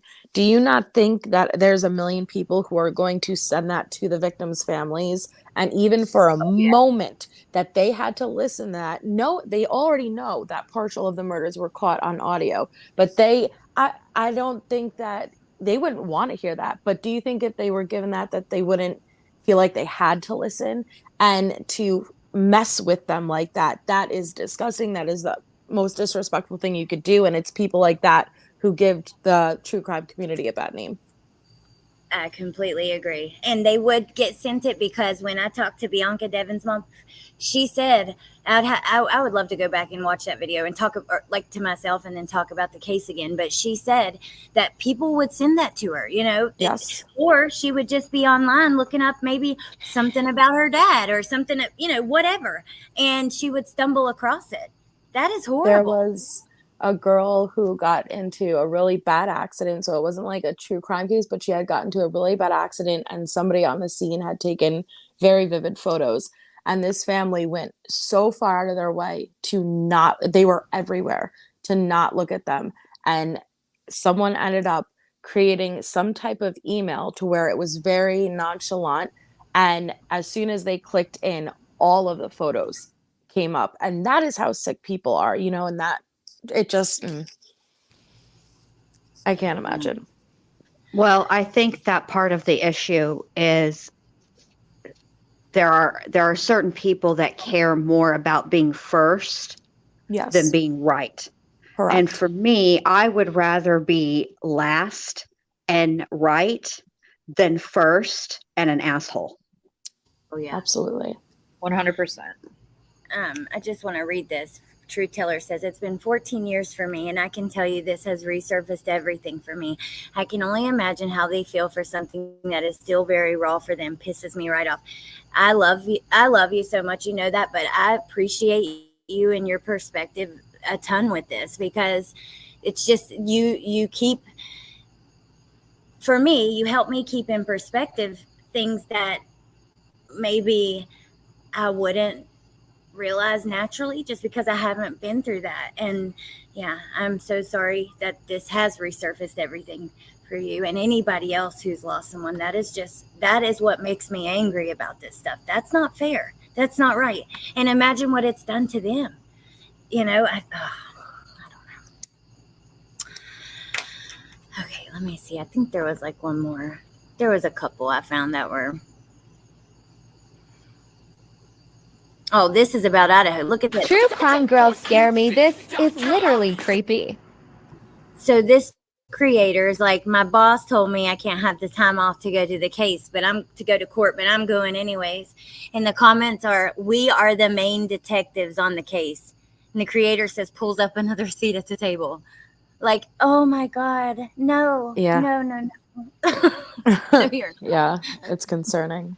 Which is why Allie and I and Crime Curious and any other creator that wants to participate, but Allie and I know Crime Curious, we talked about this, is showing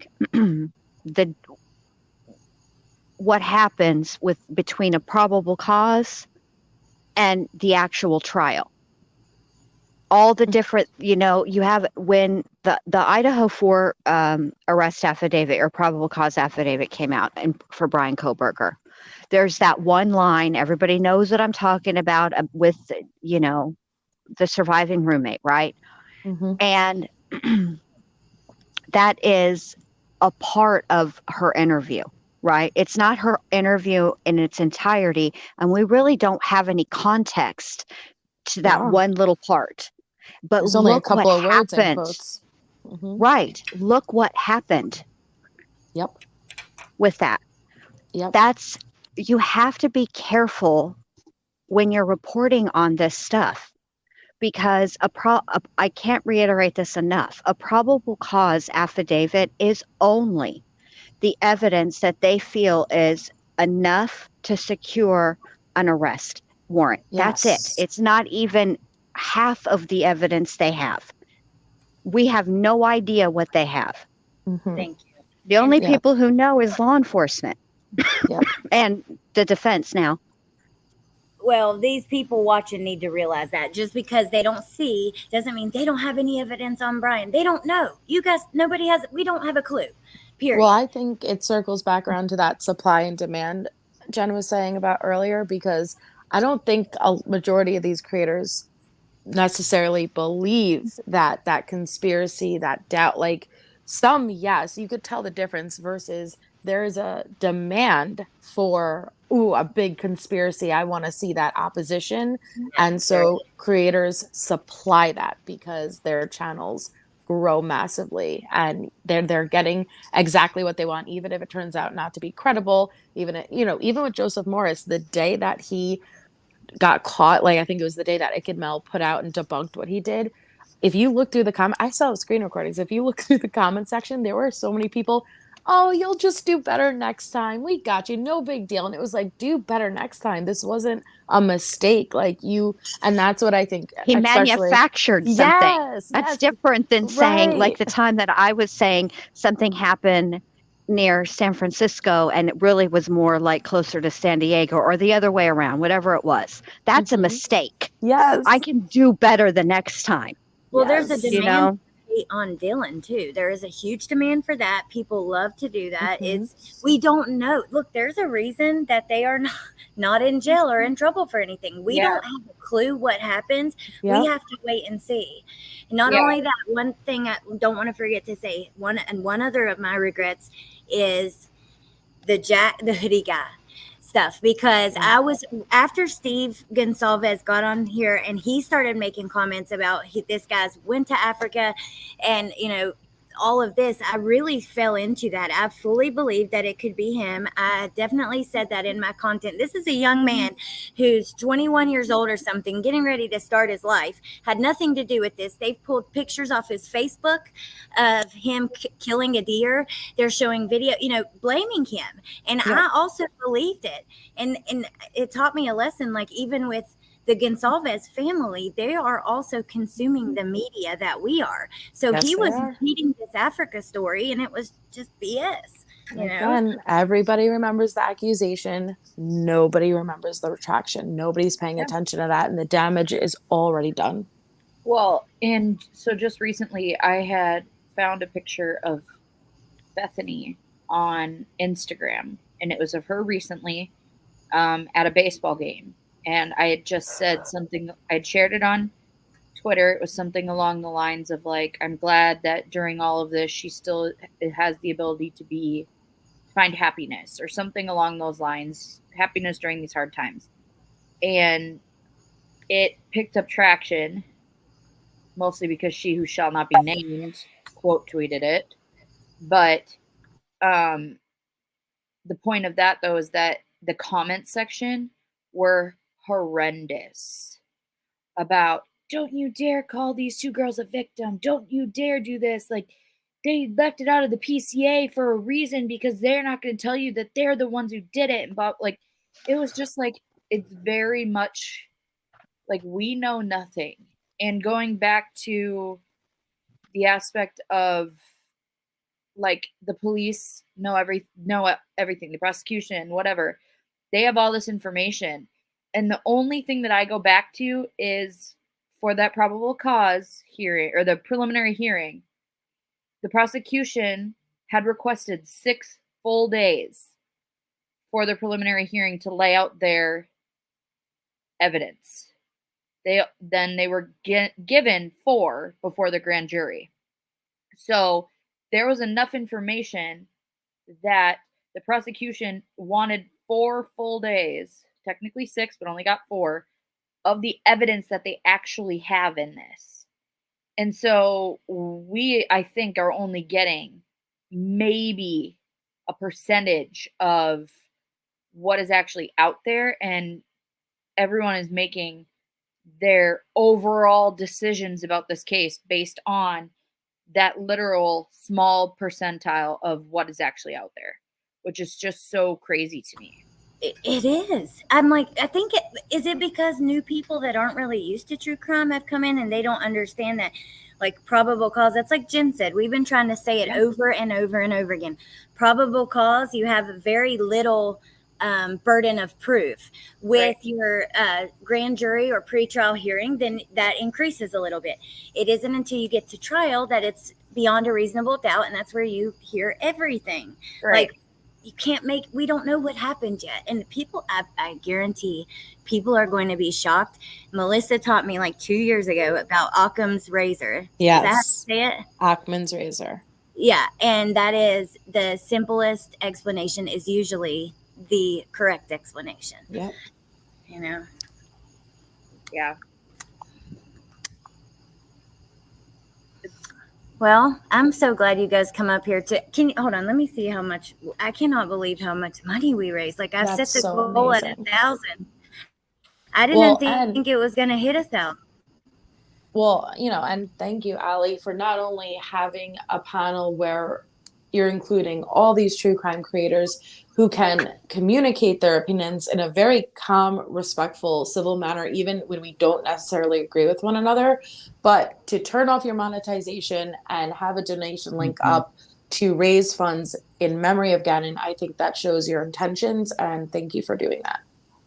1,000% Absolutely. Oh, you're welcome, you guys. Exactly right. Honestly, I want to do it more. I think that we should, dude, if you reach, so, as soon as I hit 10,000, I was telling Jen, like, I want to start doing those fundraisers. I wish that we could do this more often and maybe do it for other causes and stuff like that, because it's just a way to give back. I mean, a way to try to help. I don't know. I don't want to profit off of this situation anyways, and I don't want to that's not the point of this. So, but thank you guys for being here and being part of it. We raised $1,227. Can you explain the $1,227 whole thing again for all the people who came in later, like the way that the money goes and where it's going and how it works? Yes. So, okay, when you get to 10,000 subscribers, you get an option on your videos to do a fundraiser. These fundraisers are set up with people YouTube has agreements with already.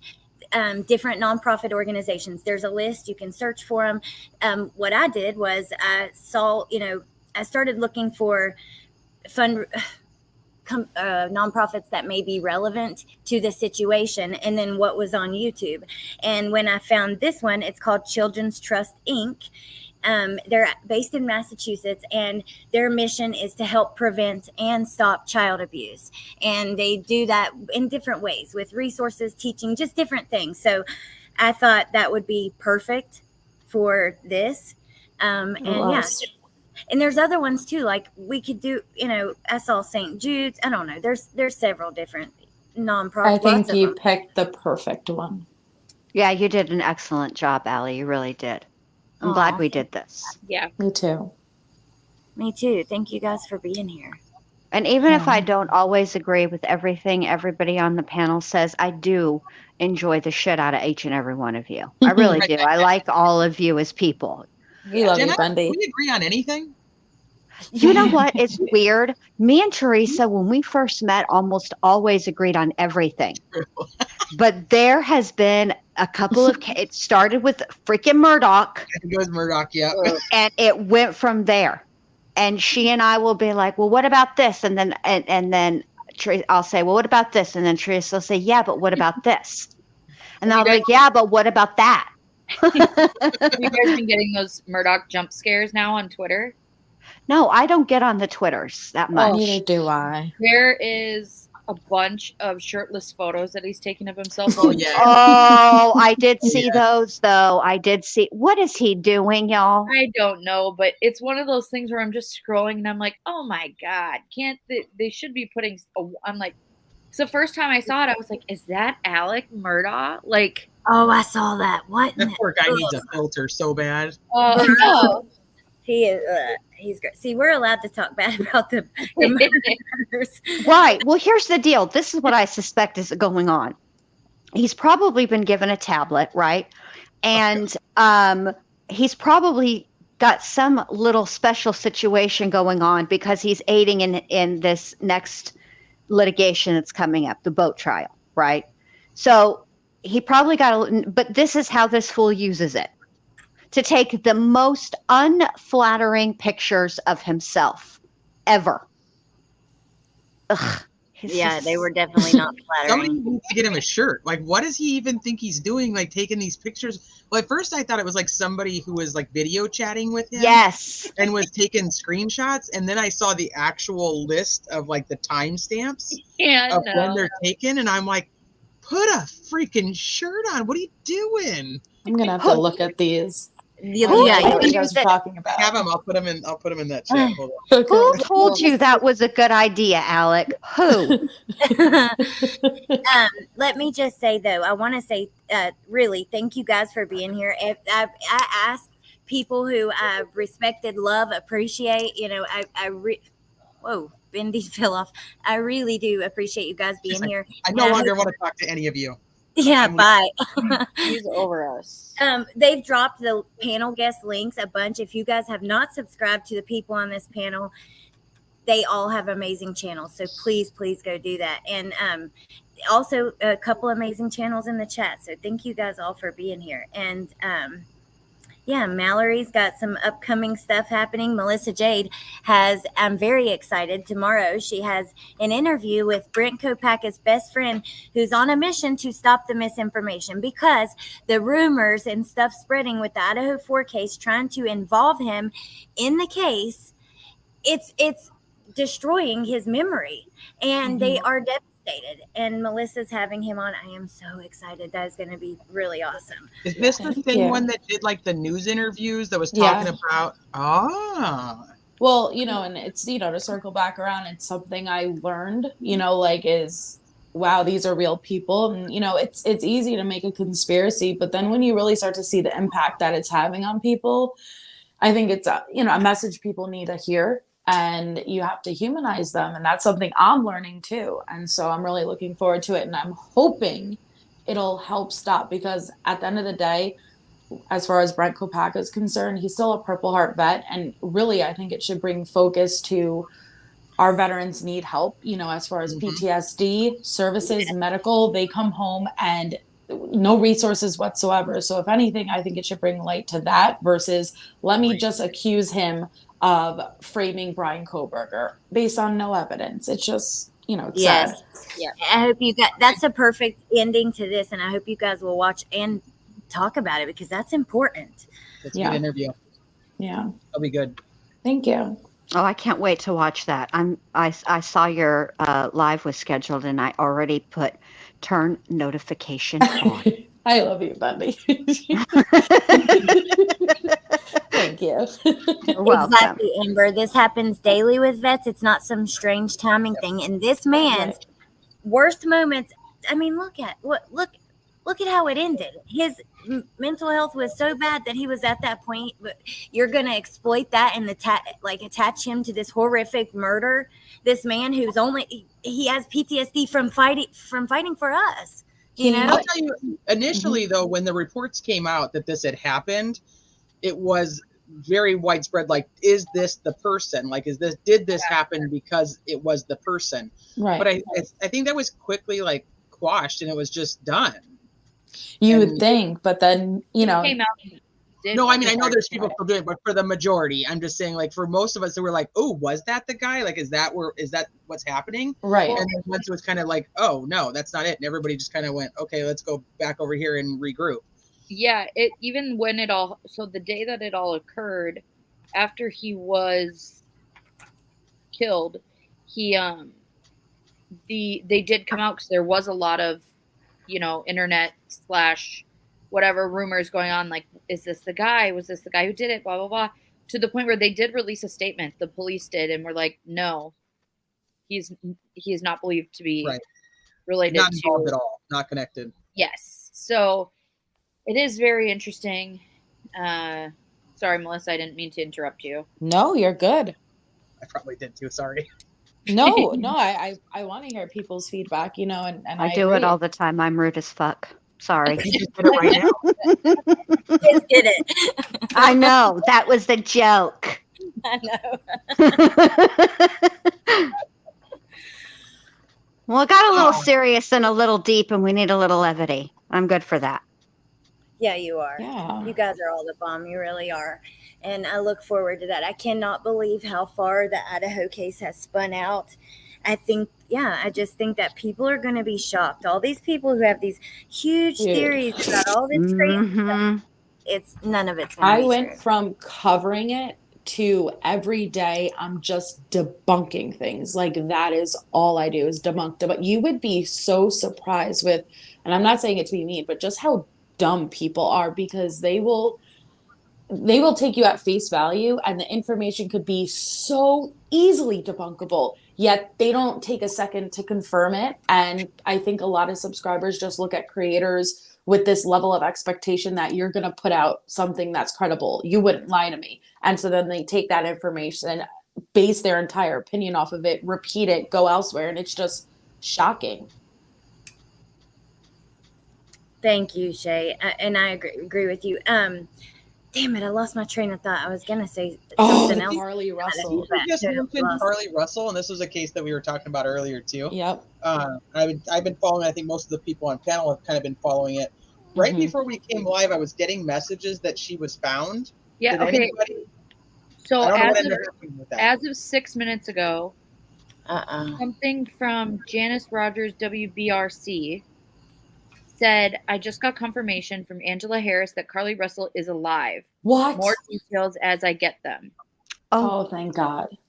Well, that's good news. There was something about the Red Roof Inn, that there was a dispatch call from the Red Roof Inn that was played on Broadcastify. Yes. And that it was her at the Red Roof Inn. I thought Well, they so- debunked that. I don't know. thought- That's right. so That was it was- literally the last message I got, so that's why I was wondering what you guys knew. So it was back and forth because there was a call streamed, and I think Ikadmel has like it clipped on his page, but you hear it and it says, calling. Can we play it? It's like 911 calling, and then it says something like, family said that they spoke to her, blah blah blah, but it's the front desk at like the Red Roof Inn that's making the call. So, but then it came out that everyone was putting out that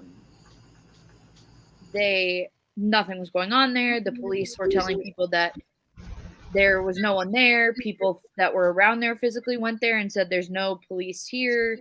There's no craziness behind that. Like that it was, I don't know. But it's kind of been weird ever since then. So it's like, okay, that actually was heard. That was a real call saying that the family had heard that the family had said that they had called her. And now, just when I opened up Twitter, it had a bunch of tweets of people with that screenshot. That's so weird.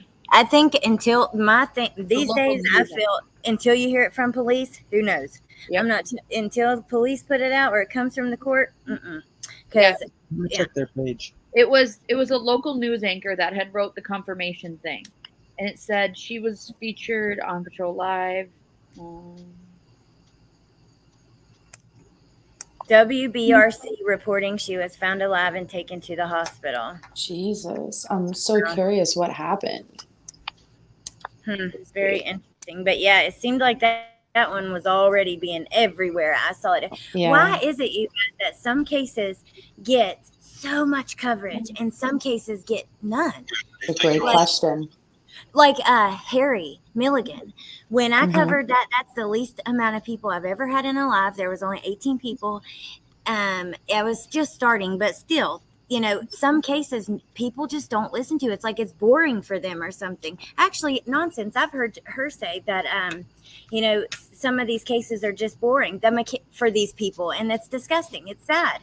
Yeah. It goes with that whole true crime meme of like, what if your episode of Forensic Files doesn't get the views that somebody else's gets? Oh my God. There's like a whole meme on it.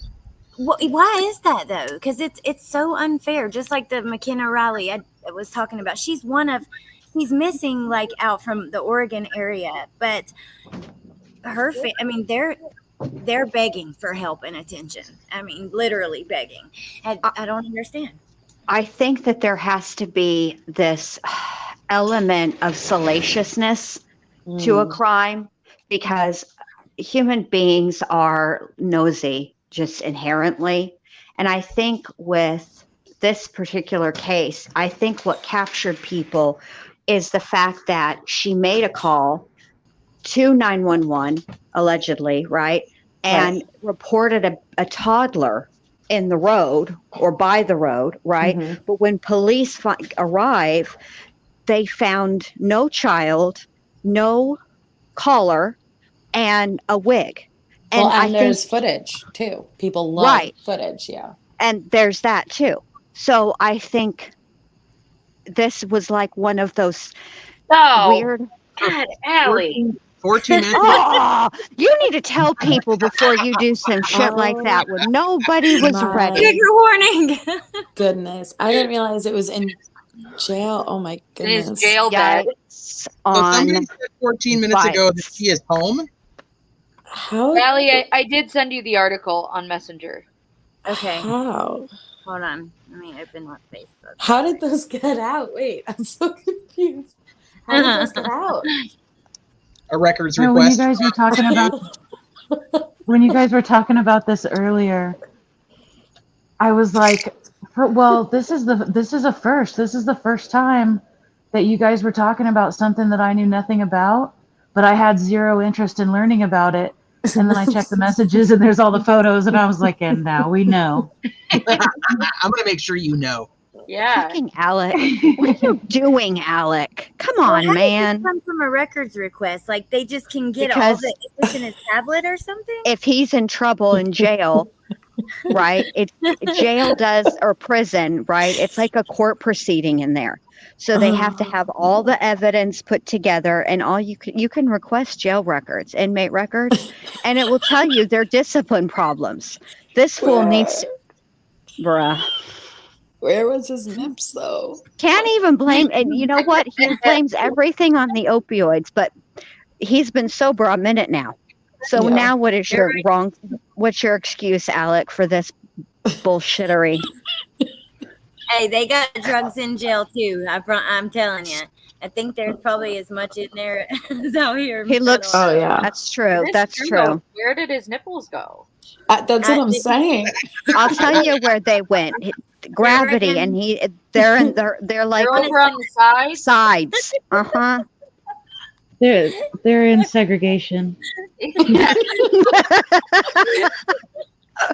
My favorite is that he does not give a rat's fat kneecap about his glasses at all, and he always has them perched at the end of his nose. Look, he looks like a deranged Santa Claus. They are like way far down. Push your glasses up, bro. They're squeezing your nose together. Put a shirt on and push your glasses up. Oh, that's so funny. Okay, here's the article. I'm just gonna play the video, I guess, real quick. Okay. I don't know if it's the updated video or if they just updated the article. Okay, well, let's see. Hoover Carly Nicole Russell, 25-year-old black female. Let's see. Saturday at 11:09. The Sunday one right at the top. Yeah. Yeah, Saturday. Wait. I was gonna say So at Saturday. 11:09 last night, she was confirmed through Angela Harris that Carly has been found alive and taken to UAB. And then Saturday at 2:36 p.m. Oh, they released additional photo. But yeah, it says Saturday 11:09. They've confirmed she's been found alive and taken to UAB hospital. Oh wow, that's so good though. See, it's nice. Some stories have a happy ending, and that's always nice. Yeah. What in the world happened? That's another question. Find out. Well, we're gonna find out. Down chicken wow. Oh my god. Oh my god, I don't think I saw that one, you guys. There they are. Oh, nips. My Jesus. Alec, what are you doing, sir? Oh, what an odd angle. What did he take this on? His tablet How- and the table? He has been locked up. Is the real question. Wait a minute. Back the milk truck up. How is his face so red, but his torso is so pasty? Like, homeboy, you've been locked up a minute. How are you sunburnt? How you got some kind of jacked up farmer's tan? What is happening in this picture? That is not your angle, honey. Dude, This that is angle not- reminds me. You ever accidentally like flip on the FaceTime camera, like Yes. this is that angle, like, and you look like a thumb. Yes. So- That's the way Oh man. That is funny. They He should has a- tack on another 10 years to your sentence just for this shit, What? Alec. Look at this one. What the hell? This is him yawning. I hope that's not his O face, because that's terrible. The first he saw, he's like, send me a picture with your mouth open. He's like, okay. I don't see any cavities. I don't see any fillings. Guess he's got good teeth. Good for you, Alec. You're keeping up with your dental hygiene there. He's putting his Peculiar. weight back on, though. God. That is funny. Oh my god. His hair's grown back in. Version of OnlyFans B Crumb said, Allie, this is assault.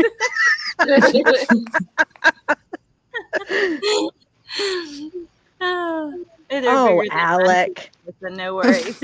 Hey, speaking of Alec, y'all think he's going to get his keister up on the stand in this trial? I hope so. Me too. Oh, look at him. Oh, sweet Jesus. That looks like when my grandpa sends me a photo, except for my grandpa's wearing a shirt. Oh no. Photos like this.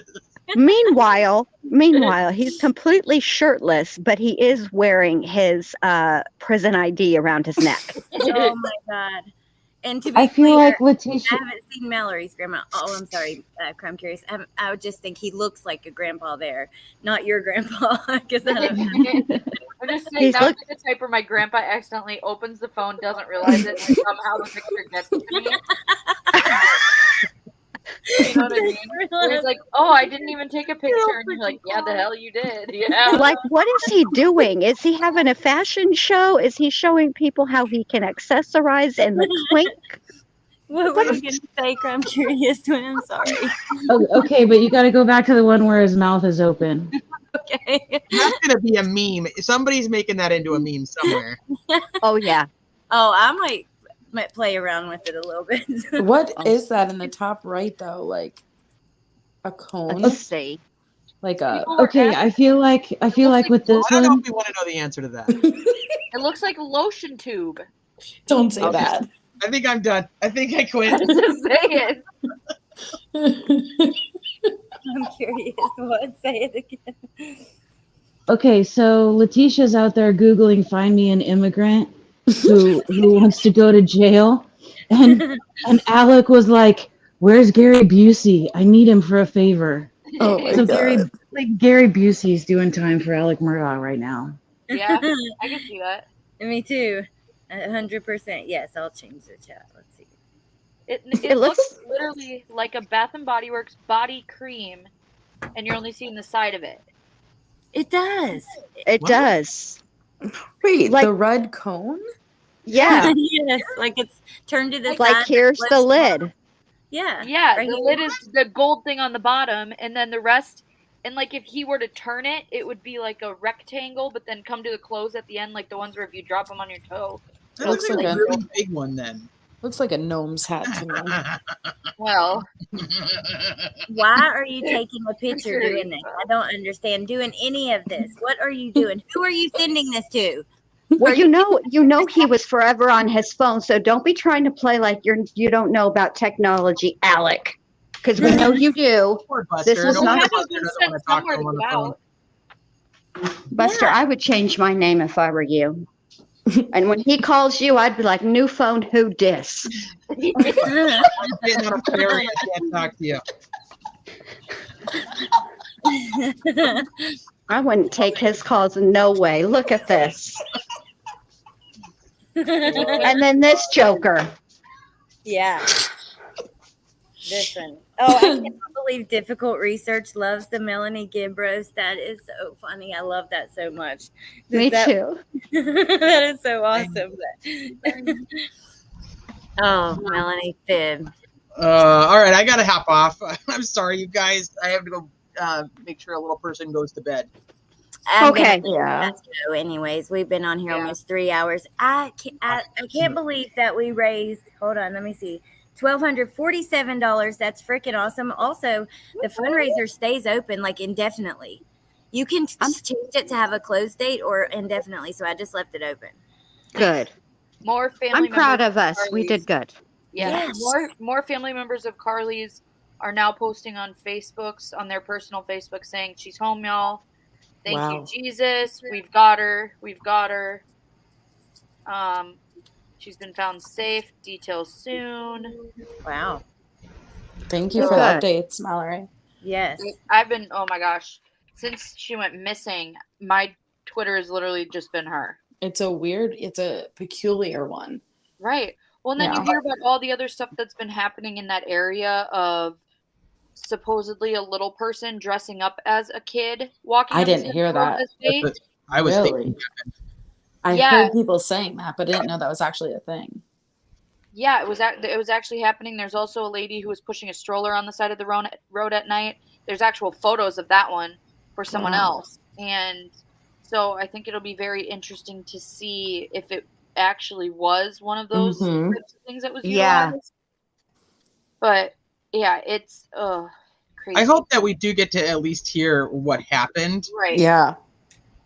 Oh, Amanda. Especially if it is some type of weird, crazy abduction scheme that's going Oh, on. I'm sure we will, because people will need to be warned to be on the lookout for that. Yeah. That's crazy. Or What if was her name? Sherry Papini. Yeah, I was about to say Sherry Papini. Yeah. Truth Teller was talking about her earlier. Amber, next time you should come. I would love that so much. I would love for you to have come on this one. I didn't even, we had 10 anyways, so there was only 10 you could have. Plus, I know that Amber, we'd probably do it a little earlier. Usually, like, you know, in the late nights, it's tough for some people. So, yeah, I would love for you to come up to do the next one because I want to do this again, you guys. I want to keep doing this. Why not? Absolutely. Help, like, I don't know, even if it's just a little bit, it's better than nothing. So maybe next time we'll do something that has some levity to it. Yeah. You know, like maybe we can all like try to recreate Lori's makeup before she had access to like legit makeup when she was using hot Cheeto dust for her lipstick and her blush. So much fun. I would love to do that. We should do it. Me and Jen have been talking about it forever because she did do some jailhouse makeup, you know, that first time that she So is there like a fundraiser you could do to actually like donate makeup to the poor women in prison who have to use hot Cheetos? No, we'd have to choose. We could choose like women that are trying to get out of abusive relationships or something. Like a battered women's shelter. Yeah, something for the women. You know, something It's like a great that. idea. I'll see what's on there. And then, yeah, if you guys have any ideas, let me know. And thank you so much for being here. Thank you to the mods. Thank you to the people who donated. Thank you to the chat. Like, it was an awesome conversation. And I can't believe we raised $12.50. That's really cool. You should be proud. You should be proud and thank you. I am proud of all of us.